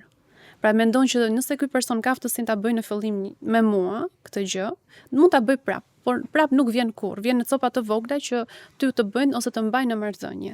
Për ato thërrime që ato japin, sa po kuptojnë që partneri atyre është duke vetëdijsuar që diçka nuk po shkon me mua, dhe ato ta japin prap me faza të vogla, nuk ta japin asnjëherë si në fillim, që të lën ty në uri për ta marrë prap. Derisa ti vetëdijsohesh që është truri dopamina që është prodhuar herën e parë që kërkon prap të marrë të njëjtin flush, të njëjtën atë eksperiencë të parë, atëherë ti mundesh të distancohesh, siç ka ndodhur me Albën, dhe pse në rastin e Albës ishte shumë e shpejt dalja nga kjo fazë, dhe kjo e ndihmon absolutisht. Një rast tjetër që kalon për shumë kohë, fillon ta pranoj të bie në atë gjendjen ku nuk mund të ndodh, pra asnjë rast ndryshimi, por edhe ata që bllokohen në atë justifikimin që okay, unë po qëndroj se një ditë do ndryshoj. Derisa ndoshta mund të dalë një shoqe që të kthjelloj. Shpesh, siç është historia tani, sepse shpesh ka shumë shoqe që bërtasin rreth. Ishte ti pak më parë. Ishte me shoqen tënde. Isha me shoqen time. Po e cila gjatë gjithë kohës, sepse kur flet edhe me shoqet që janë në këtë situatë, që janë të zgjuara ose të zojat e vetes, dhe ajo hyn tek vajza që është zoja e vetes dhe shumë e zgjuar dhe më e zonja se ai. Gjithmonë në çdo aspekt të jetës. Prap ato janë, jo e di unë, e kam parë, e kam shumë të qartë, e di, e shoh dhe vazhdojnë. Nuk e di se çfarë besojnë aty, se çfarë kanë në thjesht dëshirën për të shkarkuar, prandaj tregojnë. Pa. Edhe pse nuk bën mirë që ja ndalon. sepse i la distancon pak nga ajo që po ndos. Mjaft mendove për këtë gjë. Dhe është sikur t'u japësh një lloj shuplake, që ti dërgoj pak pas se të shikojnë që situata vetëm duke e folur nuk zgjidhet, se të mban peng. Kështu që ti ke dhënë pak shtys, edhe ndoshta e ndihmon. Por ka nevojë, edhe këtë ja e mirë kuptojmë disa herë që ka nevojë të flasin. Unë kam kuptuar që jam një shoqe shumë e mirë në të dy zetat, por me këtë lloj sjellje që kam unë, mënyra se si reagova ndaj saj, unë në të 20-tat kam qenë shoqe shumë e keqe dhe prandaj nuk është se kam pasur shumë shoqe, sepse të njëjtin reagim kisha dhe atëherë dhe atëherë dhe të 20-tat janë më emocional, njerëzit nuk e kuptojnë, e ofendohen, e marrin si sulm. Edhe unë këtë kam bërë gjithmonë, domethënë. Më zhdukur një gjë absurde, idiote, dhe kam thënë kjo është gjë idiote, absurde, edhe nuk ja vlen më merremi me këtë situatë sepse nuk ka asnjë zgjidhje. Edhe kam humbur shumë shoqe rrugës. I fitova mbas shumë vitesh, por e kam thirrë që të 40 sikur të tërë janë më të kthjellët edhe pra jam në moshën time më të mirë për edhe të zënë për të pasur shoqëri. Përmenda shoqen sepse Monika, e cila ka 20 vjet me bashkëshortin e vet, 15 vjet e martuar, siç thash me 3 fëmijë, kuptoi situatën ku ishte para pandemisë kur takoi një shoqe të vjetër dhe shoqja e vuri në dukje ndryshimin e saj edhe fizik. Pra e pa që ajo nuk ishte më e njëjta, unë nuk e di, nuk e njoh fizikisht Monikën, por tregon që kishte ndryshuar, ishte transformuar, pra në fjalët e shoqes vet. Dhe kështu që e kuptoi se ajo gjëja që nuk e thoshte dot me fjalë, por e ndjente, kishte dhënë ngarkesën e saj. Thotë që burri kontrollon financat, veshjet e fëmijëve dhe vendimet. Ajo nuk është ndier kur prezente në martesë. Jeton jashtë Shqipërisë, ai punon, ekonomikisht ai e mban shtëpinë, po kjo mban të gjithë shtëpinë, nga ana tjetër ai ikën në mëngjes në punë dhe vjen në darkë dhe ka frikë të kërkojë ndihmë për shkak të fëmijëve. Vazhdon ende është në këtë marrëdhënie dhe na ka marrë në telefon. Gëzojmë shumë që temat edhe diskutimet që kemi këtu në studio pastaj kalojnë edhe marrin reagime të shumta edhe online. Reagime shumë kishte edhe programi i javës së kaluar që kishte lidhje me burrat që nuk punojnë dhe gratë që mbajnë shtëpinë. Besoj që reagime do të ketë siç ka pasur gjithmonë edhe tema e narcismit. Unë i falenderoj shumë edhe në emër të Jonës, besoj për të gjithë mbështetjen tuaj dhe vëmendje që i kushtoni Dalina Show dhe ju kujtoj që më këtu besoj, është një buton subscribe i zi dhe nëse nuk keni shtypur akoma, shtypeni tani sepse do të na ndihmoni dhe ne shumë, do na mbështesni që ta vazhdojmë të program sa më gjatë dhe të ndajmë me ju shumë histori rrëfime të cilat mund të ndihmojnë edhe juve të ju hapin një dritë për një arsye të caktuar që ju e keni brenda këtu në zemrën tuaj. Ndërkohë ne do të vazhdojmë me historinë e dytë të Monikës. Mirëmbrëma, Dalina, të falenderoj shumë. E ke pasur dhe njëherë tjetër këtë temë në studio, por nuk arrita dot që të kontaktojmë dhe të komunikonim. Këtë herë vlerësoj jashmase që e pranuat kërkesën time. Fatkeqësisht, Monika, fatkeqësisht është një temë që kërkohet shumë, sepse fatkeqësisht pas ka shumë histori të tilla. Edhe merr kaq shumë kohë që njeriu t'i hapen sytë edhe realisht ta trajtojë si një problem social. Monika, më kujto pak momentin e parë kur takove shoqen tënde. Nëse mban më na përshkruan se shumë interesante se çfarë pa ajo tek ty dhe çfarë zgjoi tek ty komenti shoqes. Patjetër. Në radhë të parë fizikisht, sepse normalisht mbas 3 lindjeve jemi femra edhe mosha edhe stili jetesës ndikojnë gjitha nga pak. Nga ajo vajza e mbajtur, shumë e lirshme, që ishte shumë sociale më përpara, ajo sikur pa një njeri krejt tjetër transformuar që faktikisht mua dhe vetja ime për kaq kohë përpara pasqyrës nuk është që kisha vënë re diçka, domethënë të dalë njeriu çdo ditë para pasqyrës edhe mos shikoj asnjë ndryshim edhe ti duket normale. Ndërkohë që shoqja ime e fëmërisë u shtang. Por edhe nga sjellja ime që isha shqetësuar, që isha o bobo telefoni, o bobo do më marri burri tani, o bobo sa është ora, po janë fëmijët në shkollë, po kush do t'i marri. Domethënë kisha kaq shumë kohë dhe ishte takimi organizuar, unë me ziprisja edhe në momentin që takojmë, unë as edhe për gjysmë ore ose një orë nuk arrita dot të përqendrohem. Kuptoj. Ishte kështu si në ankth, nga ty pastaj? Po, patjetër. Edhe ndërkohë që nuk po bëj asgjë të keqe. Absolutisht është një gjë shumë normale. Mos e normale, të takosh një shoqe fëmërie për çdo lloj arsye. Ky lloj ankthi nga të vinte, Ke pasur situata që je larguar apo ka ndodhur diçka? Jo, situatat kanë qenë të vazhdueshme nga stili i jetesës që unë pasi lash Shqipërinë dhe erdha këtu unë gjeta, totalisht u përshtata dhe u bëra njësh me atë që mu ofrua, pra larg familjes, larg shoqërisë, komplet një ambient i ri, një jetë e re edhe fëmijët. Rutina e përditshme tani, domethënë orari, fëmijët, shkolla, dreka, darka, faturat, doktoresha, dentistit, gjitha këto unë për shumë kohë që kur kam ardhur këtu, doja s'doja, dija nuk dija, i ka marrë të gjitha përsi për vetë. Madje edhe kur ishte puna që ai t'i bënte dhe të përgjigjej për veten e vet, kur kam ardhur këtu, ai kishte 5 vite para meje. Akoma nuk kishte mjek familje. Edhe këtë e kam marrë përsipër. Edhe domethënë ishte një rutinë shumë e ngjeshur që thjesht erdhi ashtu, e mora edhe futa në atë rutinën që nuk e kuptoja dot më, aq që zhytur isha. Pa ndaluar një ditë ose një orë. Shtëpia, fëmijët dhe gjithçka tjetër. Pra, unë pothuajse nuk ekzistoja më. Sa vjeç ke kur je martuar njëherë fillimisht?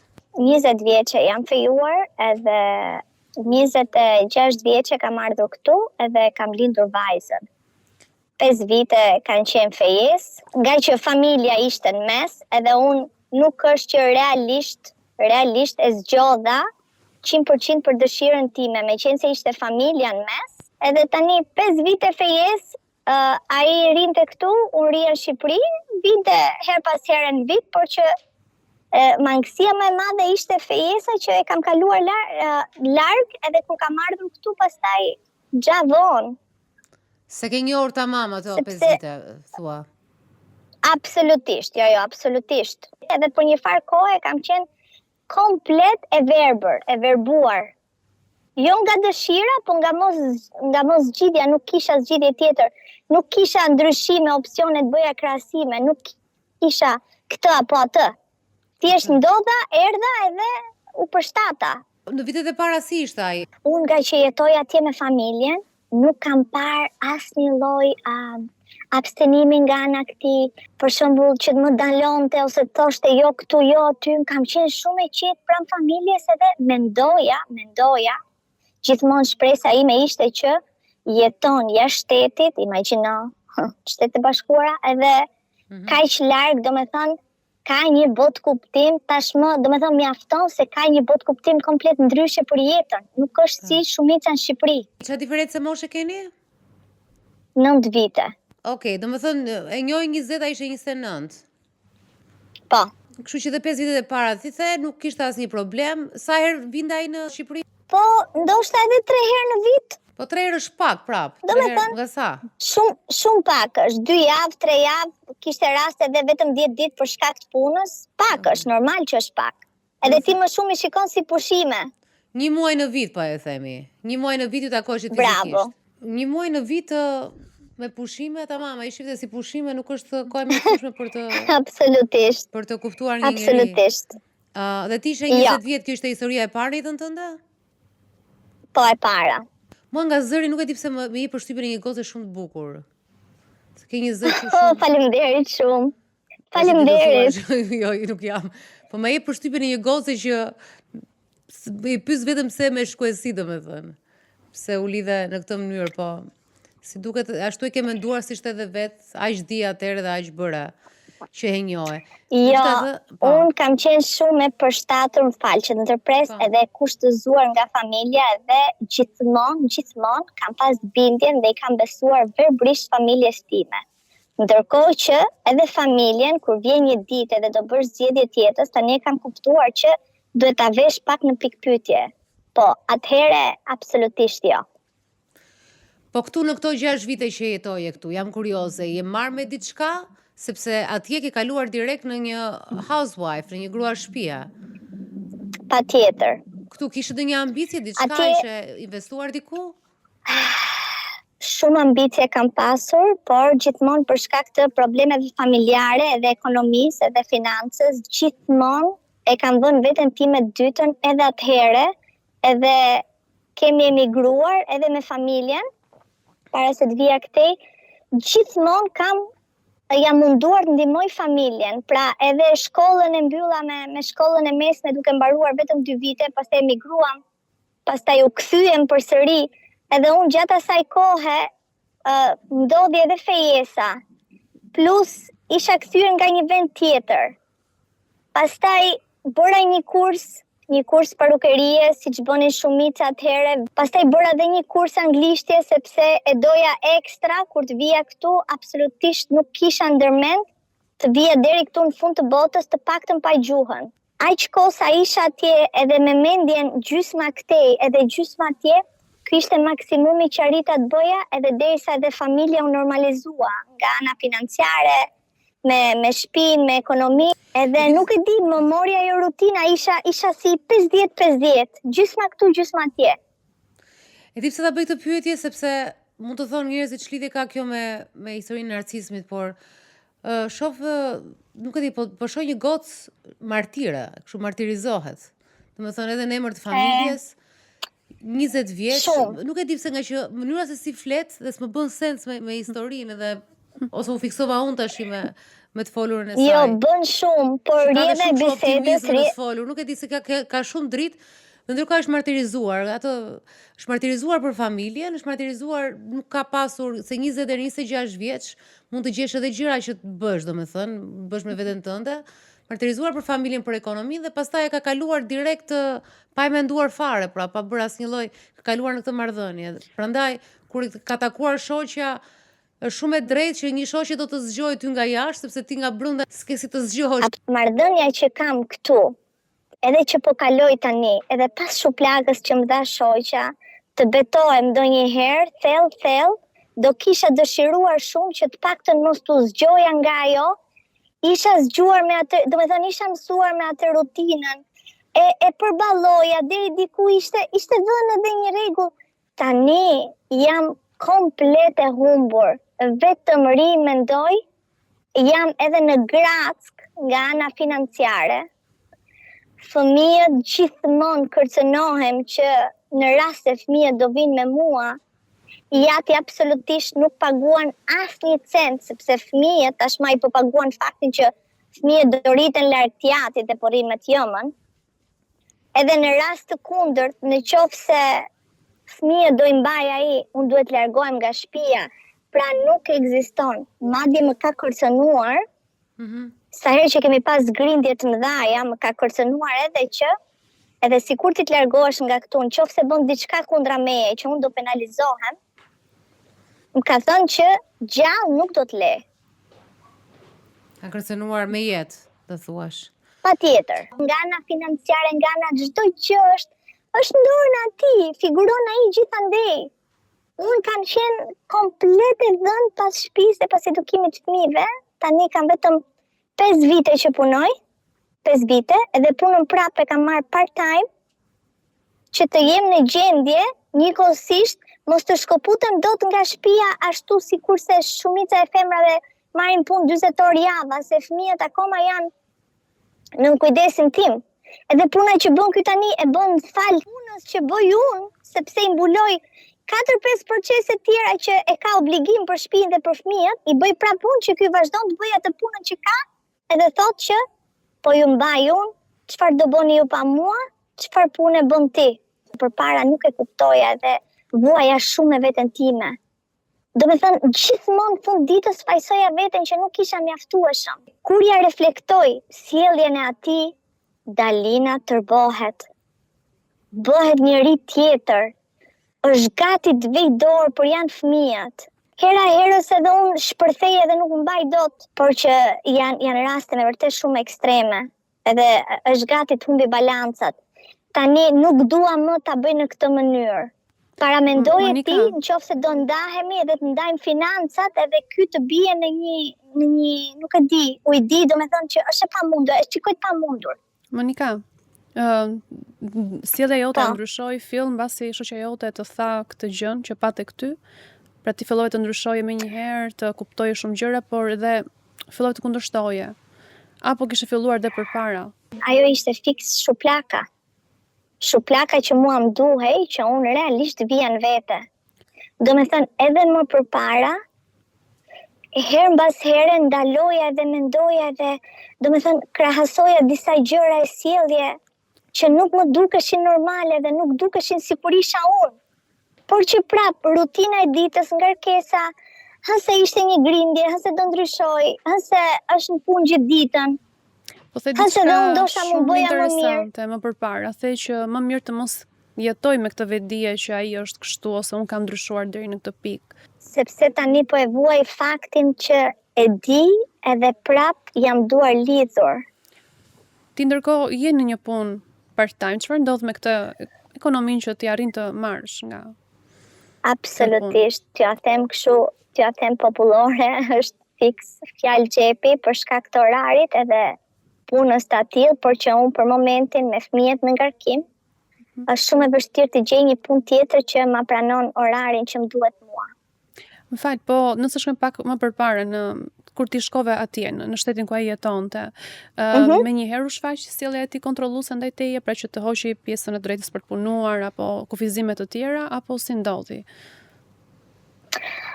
Jo, në fakt nuk ishte kështu, edhe e kishte më tepër me të mira që pse se bën dhe këtë, po ato pse se bën, edhe nga ana e punuarit nuk ishte se si të më ndalonte, sepse unë isha shtatzane, erdhi direkt fëmia, erdhi vajza, edhe unë shtatzane, do me thënë, edhe sa po isha zhvendosur këtu, edhe ai sa po e kishte marrë shtëpi, nuk ishim gjendje të mendonim për një punë për mua. Cilat ishin sjellje që ty fillon të bënin përshtypje në fillim tek ai, që më përpara nuk kishe vënë re se ishin distancë dhe nuk ishte bashkëtuar më përpara? Fanatik rreth fesë, e ka edhe këtë që është ekstra, sipër domethënë ekstra mbi narcisizmin, se narcisizmi vetë është i vështirë, por këta njerëz aty kur intereson, kur përzihen edhe anën fetare, situata bëhet 2 herë më e vështirë. Vetvetiu, ndalesa, do me thënë të gjitha, kjo jo, derisa erdha në një pikë edhe u mbylla edhe unë shumë në vetvete dhe besoja që çfarë gjoja edhe çfarë vepronte ai, ajo ishte vetëm një gjë, nuk ishte gjë tjetër, ishte e drejta. Po edhe unë të përshtasja në maksimum. Po patjetër. T'ishte thënë më përpara, para se të shkoj aty. Jo, më përpara, jo. Absolutisht, do me thënë, thoshte që madje edhe ritualet fetare nuk i bënte në sy tim. Asnjëherë nuk e kam parë. Por donte të impononte edhe në pjesën e fesë. Patjetër, jo imponim, ajo është, do me thënë, është vetëm një rrugë, nuk ka rrugë tjetër edhe patjetër që duhet ta ndjekësh se do binte ndesh, do fillonin konfliktet e mëdha që në fillim. Ajo nuk ishte zgjidhje. Çfarë ndodhte me ty ndërkohë? Ti e pranove, the në rregull? Të them të drejtën, shoqëri këtu jo, familje jo, gjë jo, edhe deri diku më bë si praktik. Nuk e kuptoja thellësinë edhe ndalimet edhe sa e thellë ishte, domethënë sa strikte ishte ajo në vetvete. Edhe nuk kisha kohë, as të mendoja shumë. Shtatzane, imagjinoje, postpartum, gjitha tjera ndryshimet, vendi huaj, absolutisht komplet situatë re, e izoluar. Pra ishe detyruar të nështrohesh në këtë pikë.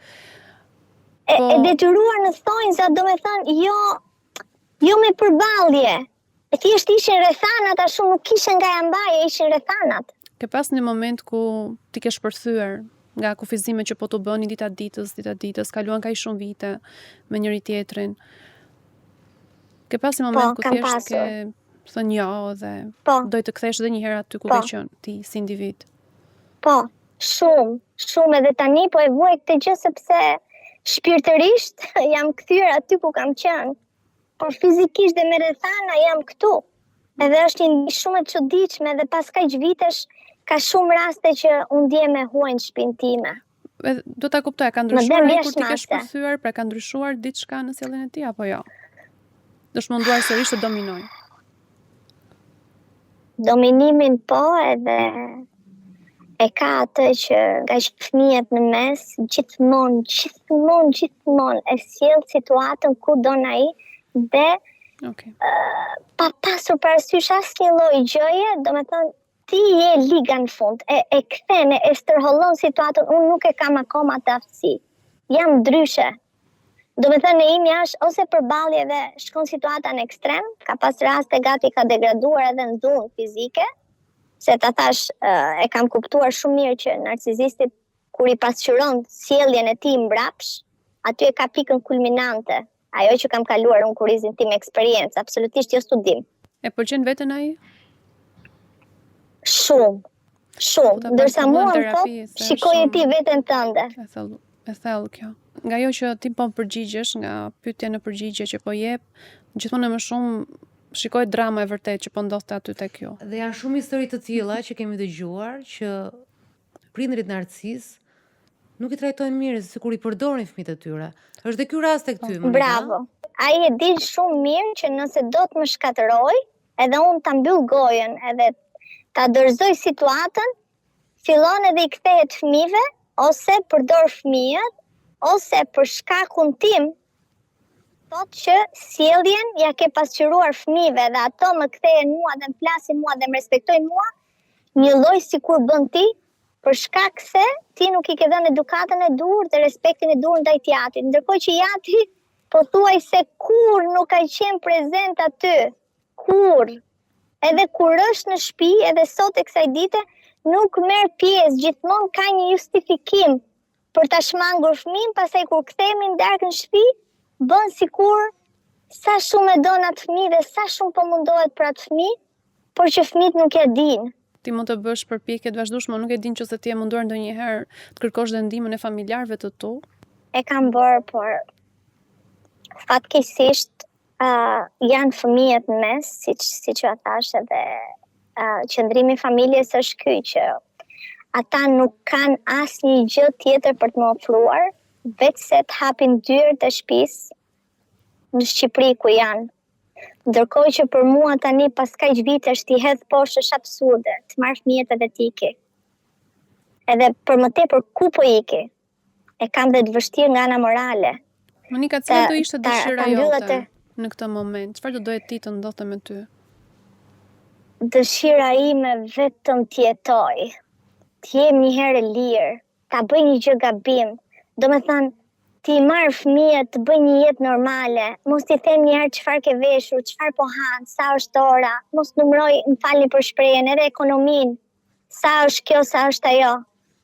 Domethënë, të vuaj, por nga vetja ime, edhe sikur të dështoj, le të dështoj. Vetëm kontrollin mbi kokë, dua të jetoj sikur pak të jetë. Thjesht jetoj. Jam pa fjalë gjithmonë kur ka histori të tilla që janë ngecur, sepse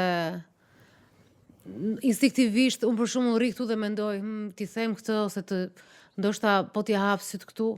Sot Monika ti po flet si të jetë një skem filmi, domethënë sikur dëgjon një fjali të fortë në një film që merr Oscar.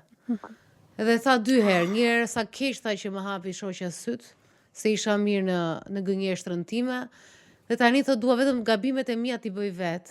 Se ne nuk mund t'i futemi më shumë se çfarë situata ekonomike, dhe besoj që unë gjithmonë them që shumë edhe shkurtër të kohë në studio për të arritur në konkluzione lër tjetrin e këto, edhe kur ka ja situata shumë të vështira që ja bëjnë mua që duhen të lënë, prap kam një lloj kështu si zbrapsi brenda meje, por unë dua të shkëpuz diçka tek kjo që sapo the. Nuk e thash kot pjesën e Oscarit që ishte si fjalim Oscari, sepse janë këto filmat për shembull që të bëjnë mos t'i harrosh kur që ndërgjegjsojnë dhe çojnë përpara botën filma, libra, për Magdalena.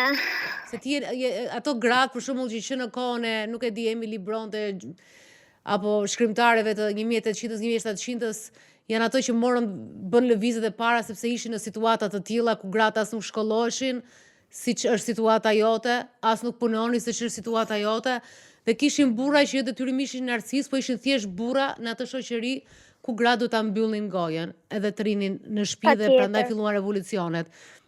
Ndërkohë revolucionet kanë ndodhur, ti je në graskën e cila ka filluar shumë herët para se të ishte, dhe nuk e di nëse është e rëndësishme apo jo që është narcis. Ky ishte fati yt, por kjo gracka jote ka filluar që kur ishte gracka që ti e the vet, ka filluar me faktin që ti u dorëzove dhe u bëre martire për familjen tënde, dhe pastaj kalove direkt madje 7 zane ke bërë transfertën për në këtë familjen tjetër.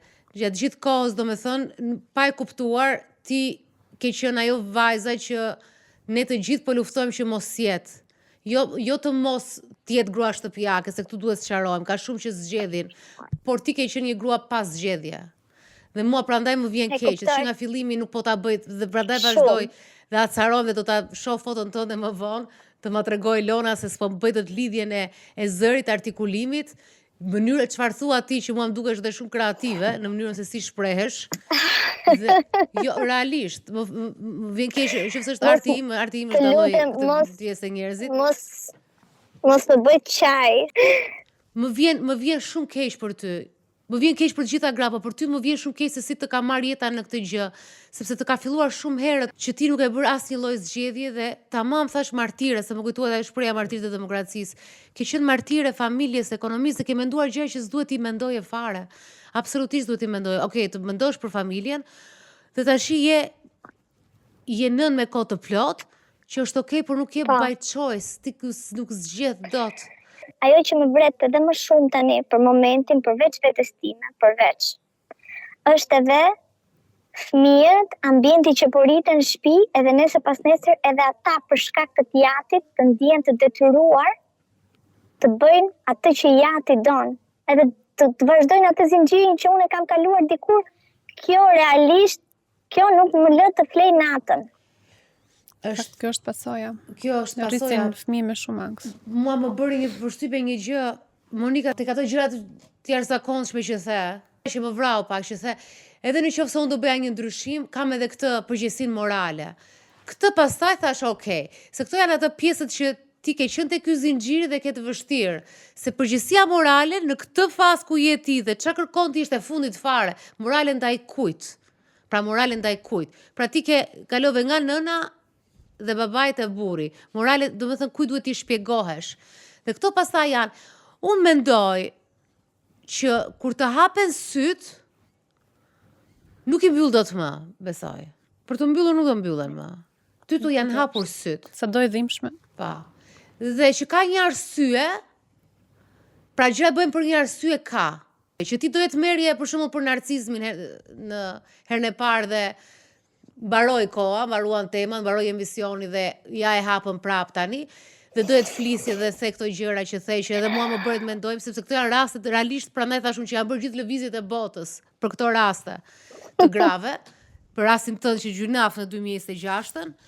Pra, këtu po lëvizin gjëra, tani si do lëvizin, në këtë pikë mund të ndihmoj pak dhe fati, ndihmon dhe një çik në një lloj mënyre, nuk di si ta them, ndoshta Jona s'do të dakord me mua, po ka një lloj manifestimi të brendshëm që do thotë një fokus për të ndryshuar, sepse gjërat edhe mund të evolojnë, nëse ti e ke fokusi që të ndryshoj. Dhe pastaj ti shkon te fëmijët, se fëmijët nuk kanë pse ta kenë këtë jetë dhe nuk do ta kenë këtë zinxhir, sepse zinxhiri dhe mund të thyet. Ka një moment ku një njeri në zinxhirin e Garcia Marquezit të 100 vjetëve të fëmijëve e thyen atë zinxhirin edhe nuk përsëritet historia e familjes. Dhe një nga fëmijët e tu, nëse jo të tre, po një absolutisht do ta bëj këtë. Aty dhe ta garantoj, nuk e di si ta garantoj dhe çfarë do fitoj. Ta garantoj dhe unë se i shikoj në terapi. Po, ja patjetër, Jona e ka me shembuj. Kështu që një do ta thyej atë zinxhir, këtë mos e ki merakun. Por që ai zinxhiri dhe mos kesh të merakun shumë të paktën, duhet lëvizin gjërat. Dhe te ty ka lëvizur nga brenda. Tani si do lëvizin nga jashtë? Mendoj e para është një lloj fokusi. Fokusi do thotë që dëshira jote për të ndryshuar. Në momentin që ke këtë dëshirë, duke hequr të përgjegjësi morale, që nuk e di ndaj kujt e ke të përgjegjësi morale, ku do i shpjegosh, harroje fare, këtë është idioci e madhe dhe aty ku je ti, nëse është ai vendi ku e the pa dashje që je atje, nuk s'ke kujt i shpjegosh fare. Por kjo përgjegjësia morale dhe ajo fetare që të ka thënë ai, sepse ai ka përdorur, ai është një vend që përdoret feja shumë për të mbajtur një grua brenda në shtëpi. Se nëse do me mbajt një grua brenda në shtëpi, sidomos në vende të tilla ku emancipimi është shumë i lartë, atëherë përdor fen. Bravo. Bravo, do me exagjeron me fen, absolutisht. Në ato vende se ke frikë. Ato kanë shumë frikë. Aty ças shef lloj grash sipas atyre, lloj grash të emancipuara, të hapërdara, të lavire, ku diun se çfarë shkon në mendin atyre, frikrat. Por më tepër që ky njeriu që ka jetuar kaq vite vetëm e njeh atë vend, ka dhe ai eksperiencat e veta. Dhe frikrat e veta. Patjetër, kjo e frikson më shumë. E ka përgatitur terrenin shumë mirë me paramendim. Jam shumë e bindur. Kjo të bën që ti t'jesh nga para edhe në këtë pikë, përderisa thua që e ditë pak të Jam se shumë kush e është bindur. bllokimi. Patjetër. Këtu shoh një çështje që është çështje shumë e rëndësishme, e madhe, që është leku. Po, përdorin shumë meshkuj këtë Ai ka pavarësi, ai ka ekonominë e familjes presion. Dhe nuk është kollaj ti thuash lëre sepse edhe për të ardhur në Shqipëri natyrisht janë me nuk do të lëvizot me fëmijët. Sa vjeç i ke fëmijët? Pyes. Po, ishte shumë. Është 13, vajza e madhe. Djali është 9 vjeç dhe e vogla është 7 vjeçe. Po, se nuk janë as 18 ato që të marrin vendimin. Kështu që shpresa ime vetme edhe për shkak të fëmijëve që ta thyen zinxhirin, unë po mundohem që në këtë kohë tani fëmijët mos ta përthithin komplet kontrollin e atij, edhe e kam shumë të vështirë tani edhe për veten, edhe për fëmijët, që kur të vi koha të bëhen 16 ose 18, ata ta ndjejnë që janë të lirë të bëjnë zgjedhjet e duhura dhe mos të kenë frikë nga jati. Por do jetë e vështirë, është e vështirë, sepse non-stop ndërhyn ai. Non-stop i flet, non-stop i bën të ndjen. Sa herë që ka mundësinë që shiko se jam unë këtu, ti po rin shtëpinë time, ty po të ushqej unë, ty të rita unë, ty po të mbaj unë, kupton? Kjo është frika ime më e madhe. Nuk kam absolutisht asnjë lloj pengu moral tani si shta Dalina, duhet ta cek edhe këtë. Absolutisht. Por edhe sikur prindrit e mi më gjykonin, nuk e kam më, ata do gjykojnë ai çfarë perceptojnë ata. Mbarove me prindrit tani, me prindrit tu më ke mbaruar punë. Jo, ato janë shumë të lumtur, i treguar, ke bërë shefi në të gjitha aspektet. Vetëm fëmijët. Dua që mos të ndikohen, edhe kur të vi koha, të jenë të lirë, po bëj çmos që mos ta kenë frikë kontrollin dhe mos mendojnë që janë në kontroll. Aq shumë sa ky do që ata të ndjejnë kontroll. Si janë ata në shtëpi? Si shikon ti? Kuptojnë shumë, janë të zgjuar, kanë marrë edhe shumë nga unë se detyrimisht me mua kanë dhënë më të shumtën e kohës, janë të zgjuar, por hera herës janë edhe të friksuar. Do me thënë që sillen pak më ndryshe kur e shijati në shtëpi, sillen ndryshe kur janë me mua, hera herës kanë më shumë dëshirë që të bëjmë gjëra bashkë. Unë jam ato thonë je fani, kalojnë më ndryshe, ndërsa pjesa e tjatit është shumë strikte, e parashikueshme kur i themi ne do bëjmë këtë dhe kaq. A dilni bashkë me bashkëshortin tuaj, për shembull, nuk e di, dilni me fëmijët, hani darka bashkë, udhtoni me pushime, këndoni në makinë, nuk e di, ka. No, Dalina, jo, unë i bëj gjitha këto sa herë mundem, bashkarisht është shumë e vështirë, le që këtu nuk e ka këtë lloj koncepti, thotë që jeta është e kushtueshme, pushimet tona më të mira janë kur vizitojmë vendin tonë dhe të afërmit që fëmijët paktën takojnë familjarët edhe nuk janë vetëm siç janë këtu gjithë kohës. Do të thënë gjithë përpjekja është e imja, edhe kjo ka qenë dhe shtysa më e madhe që edhe pse në ato kushte unë filloj punë. Edhe pse 25 orë java prap punoj. Edhe pse pagesa është pothuajse qesharake krahasuar me pagesën e punës që është këtu. 20. Okay. Gjitha këto që thua ti, më të shumtën e kohës, pavarësisht se po t'ja thuash personit, bashkëshortit, thot që jam unë pa i bëni juve këta, po ju mbaj si nuk ju mban asnjë. Çfarë ju mungon juve, më kupto? Ndërkohë që mungojnë edhe gjërat më normale. Ai ekonomikisht domethënë ai nuk është mirë, fiton në sajtimen. Sepse po të bënte ai përpjekjet edhe të gjitha detyrat që duhet bëj si prind, sikurse i bëj unë, siç i bëjnë shumica këtu që ti dy çunir, 50 me 50, nuk do kishte mundësi ti bënte atë orë pune, nuk do kishte mundësi ti ikte çdo ditë ka shtëpia fundjavë orar pa orar asnjëherë. Edhe këtë nuk e kupton, edhe unë ndjem shumë keq kur na e përplasin fytyrë. Edhe thot unë. Si ti? Çfarë ti? Sa kuptoj edhe si gjithë nuk funksionojnë më, domethënë siç mund të kenë funksionuar para shumë kohësh.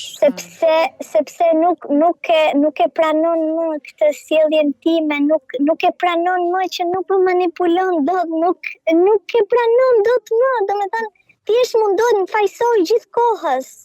Thjesht mundohet thotë që ti do vetëm të rebelohesh, ti do vetëm të jetosh, ti nuk je përgjegjshme, ti nuk mendon për të ardhmen. Ti nuk e vret mendjen për ekonominë. Absurde. A të pyes dhe një gjë, ke menduar ndonjëherë veten të shkëputur pra në të ardhmen, gjithmonë them. E mendon që ti mund të shkëputesh një ditë dhe të jetosh atë që ju përgjigje pak më herët, si do ishte më mirë për ty? Është ëndra ime. Edhe shpresoj shumë që t'ja dal, edhe sikur domethënë në të ardhmen na penalizoj prapa ana financiare. E vetmja gjë që unë dua është që mos i vej fëmijët në atë pozitë, edhe në kohën kur ata të jenë në gjendje të kenë diçka për veten e vet, që nga një të bëhemi 2-3, unë e shpresoj shumë këtë. E uroj edhe mezi po pres, po numëroj ditët, orët. Edhe pse tani nuk bëj zë. Duke që se jemi duke folur për narcismin, dikush është fatkeqësia e kësaj historie është që burrat nuk na ndjekin shumë, sipas statistikave, por jam shumë e sigurt që shumë burra nuk e kuptojnë këtë fare. Dhe nuk ka pse të jenë narcis. Këtë hallin e Monikës nuk do e kuptojnë. Do thonë, bëj llogaritë, nëse ai rroftohet thotë nga mëngjesi deri në darkë dhe sjell lekët, dhe ti e grua shtëpi dhe rrit kalamajt, ku është problemi këtu? Dhe sepse ajo është në një situatë që as në Shqipëri, as në lindjen e mesme, as në Indi, as në Afrikë, në 90-10% të globit, ky nuk është problem. Siç e ka. Prandaj këtu është një rast që ai mund të ketë dhe tipare narcizi, por mund të jetë edhe induktuar nga kultura. Induktuar, po ndërkohë është një burr që mban ekonomi familjare. Që si çdo burr tjetër nuk e kupton pse gruaja ankohet kur i në shtëpi, sa i vjen nga puna. Dhe kjo është historia 80% botës kjo. Kështu që këtu është edhe një pjesë tjetër që është kulturë, po ka edhe një element tjetër që është edhe feja, që është mund të ketë brumosur ato idet pastaj të kulturës, edhe më shumë. Dhe prandaj i shfaq. Po, mund të ato edhe brumos edhe përdor. Unë them që fenë e përdorin më shumë se sa një pjesë e madhe njerëzve e përdorin shumë. Por që realisht nuk do e kuptojnë, nuk e kuptohen.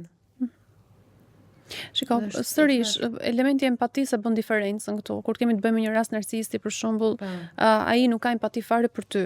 Prandaj, nëse do ishte një situatë tjetër ku vjen e dhënë nga kultura, këto cilësi sikur i takojnë narcismit edhe të merren në aspektin e kulturës, prap diferencën ta bëj empatia. Sidoqoftë një burr që i kthehet fëmijëve gjithkohës, duke u thënë për shembull kujtuar bukën apo banesën apo të mira që i ofron, dhe nuk ka asnjë qasje emocionale ndaj tyre, pra nuk ka afrimitet. Me thënë, një burr i rritur me këto cilësi do ta bënte diferencën përmes empatisë dhe mshurisë në një moment me fëmijët. Nëse ai nuk e shfaq kurrë, atëherë i takon pak anës tjetër të narcismit. Nëse Monika ka vënë re për shembull që ai nuk e ka fare dhe mshurinë ndaj fëmijëve, as ndaj saj, atëherë mund të flasim që kemi të bëjmë me narcisizëm, jo vetëm me çfarë kultura të jep. Jo, e kam fjalën që edhe po të jetë, domethënë mbështetet si histori. Patjetër. Mbështesin shumë. Normalisht. Se janë rastet e tjera që mund të kemi që janë të dhunshëm ose i alkoolizuar ose kurse ky thonë që ose burri është të punë dhe ajo ankohet tani edhe filloi gruaja tash të fluturojë nga mendja, do të punoj, do të dali, do të njoh veten, fillojnë të tallen edhe, domethënë është një shoqëri dhe këtu e kam si refren të njohur nga shumë histori burra që fillojnë të tallin këtë e përbuzin, këtë nevojën e gruas që të gjej veten. Thonë çfarë është që të gjesh veten, tash ti ke 20 vjet aty, ke gjithë të mirat dhe ai e përmend shumë shpesh që i keni gjithë të mira nga mua. Po e di ti sa prindër e kanë thënë këtë tërë jetën? Këtu vetëm në këtë vend nuk e di se kemi shumë njerëz këtu, po thoya ngrini dorën, gjysma po të ishte një sallë e madhe, gjysma e ka dëgjuar. Është të tmerrshme kjo gjëja, edhe që vazhdon. Gjithsesi mua gjëja më e vështirë. Po, më e vështirë këtu Monika është fëmijët do ja dalin, ndonjëherë trauma na rrisin. Por un kam hallin tënd. Se çfarë do bësh ti me këtë ndërgjegjësim? Çfarë do ndodhi me ty? Një plan e ka. Një plan e kam, edhe shpresoj që deri atëherë do më shtohet edhe më shumë dëshira dhe jo të më zbehet. Edhe shpresoj që ajo ndjesia që kam brenda vetes që nuk jam bërë për kaq, nuk për kas këtu, meritoj më shumë, mund të marr më shumë, dua më shumë, t'ja dal, thjesht t'ja dal, nuk ka rëndësi si edhe kur, vetëm t'ja dal. Monika, e the vetë meriton më shumë. Është jeta shumë e shkurtër seriozisht për të kontrolluar nga një njerëz. Është e çuditshme kur e dëgjon, që një njeri të kontrollon një njeri tjetër. Ai vendos dhe ka pushtet mbi ty. E para njerë duhet një nga pushtetet që ka ishte ekonomiku, cilën pastaj ti e di vetë planin tënd, po avash duhet të bësh ta gjëra gati. Para se të hidhesh në çdo lloj sulmi, lufte, zhdukjeje, bëhet një valixhe gati, gjetet një adresë ku do ikësh.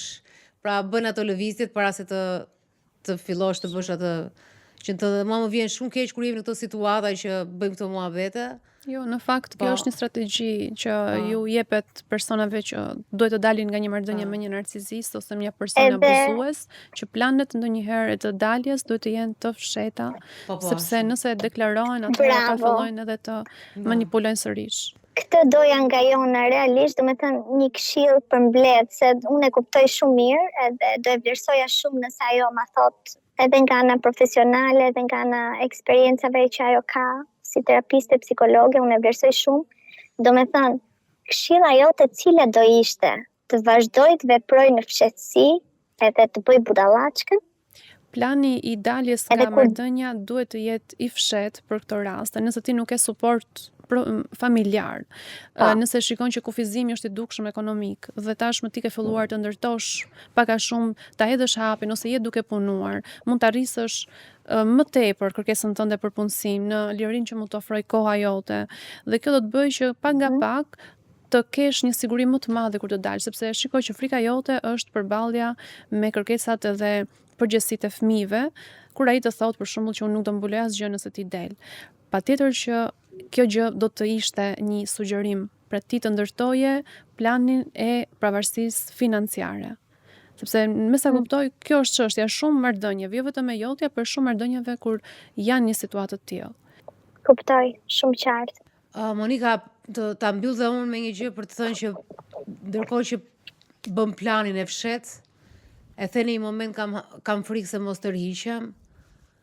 Mendo atë është ajo shpreha klishe, drita në fund të tunelit. Nëse të intereson ajo drita në fund të tunelit dhe shumë e rëndësishme për ty, ajo jeta që ti se ke pasur, ajo jeta që ti kërkon, ajo liria që ti do, ajo gabime që do t'i bësh vetë, ndiq atë dritë dhe rrugës do kesh patjetër pengesa, patjetër që ka pengesa, ka frikra. Kur nuk do besoj se do gjej më shumë pengesa nga çfarë kam gjetur deri tani. Me këtë që kam kaluar absolutisht, nuk besoj që do më duken pengesa ato të ardhmes.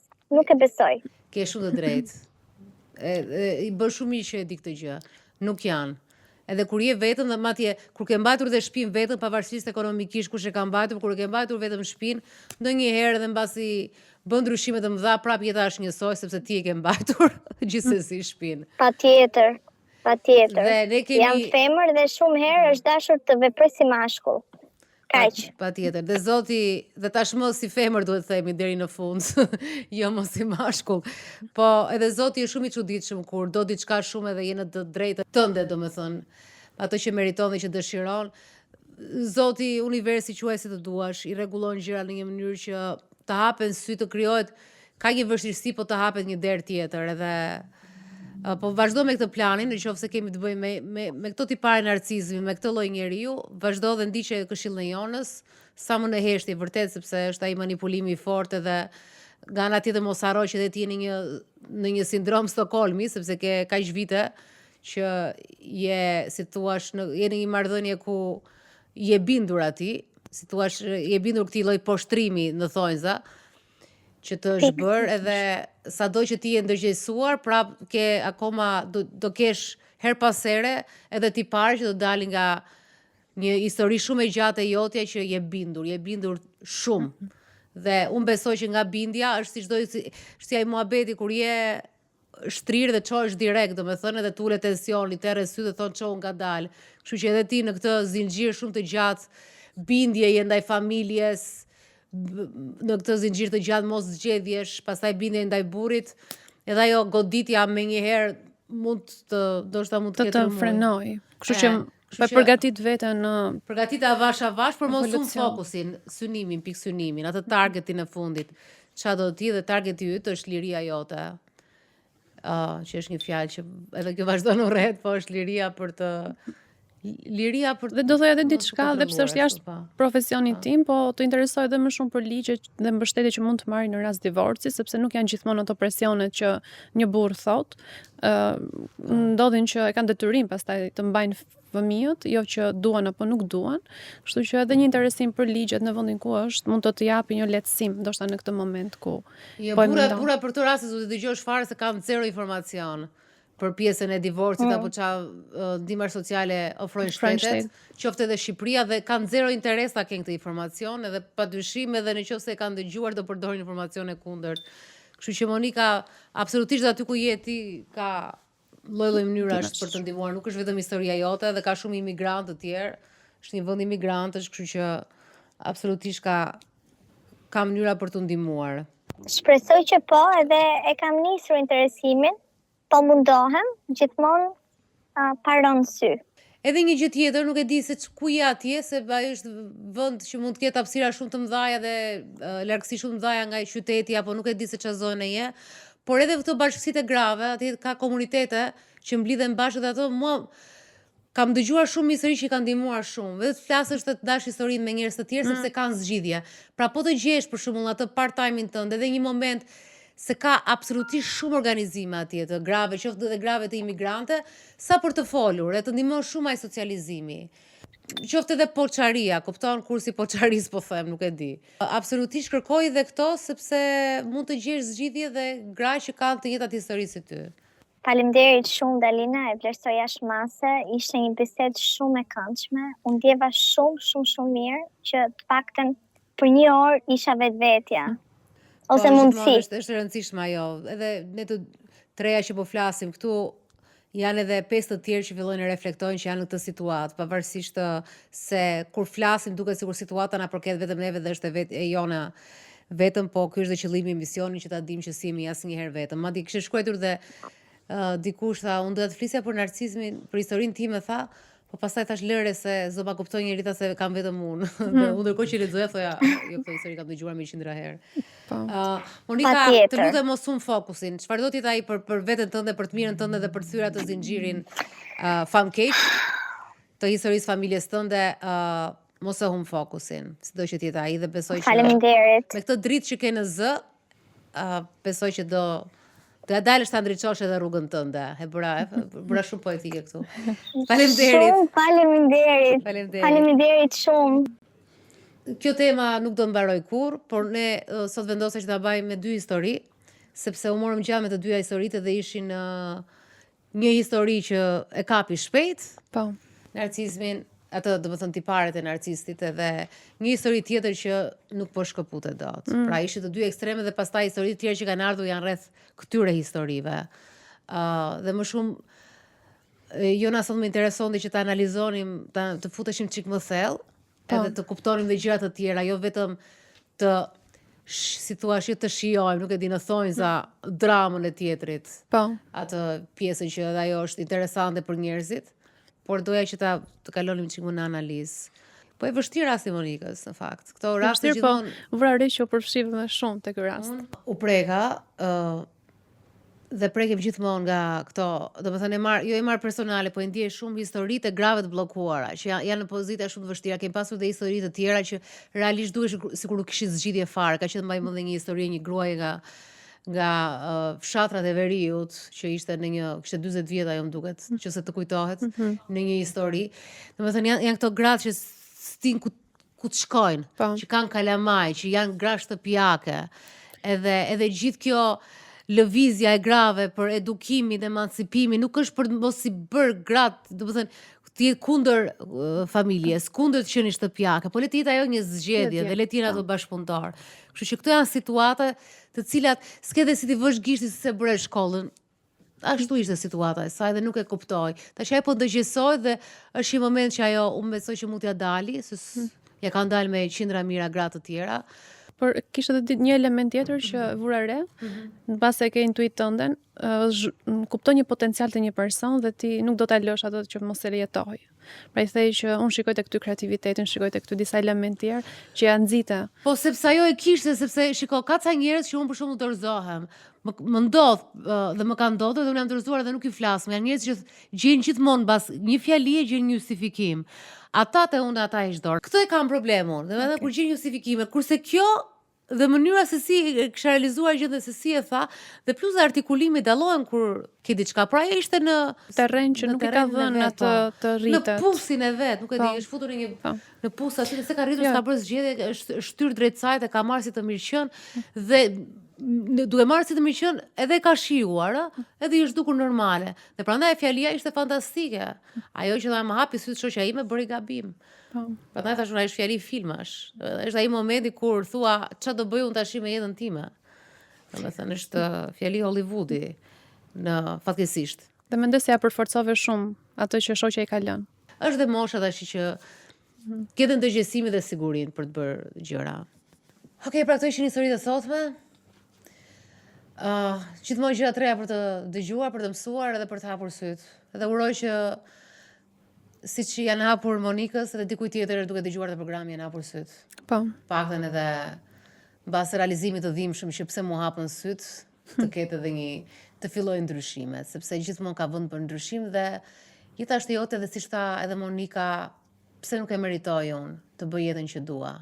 Dhe të gjitha e meritojnë të bëjnë jetën që duan. Kështu që mbyllur me kaq, do shifemi prap.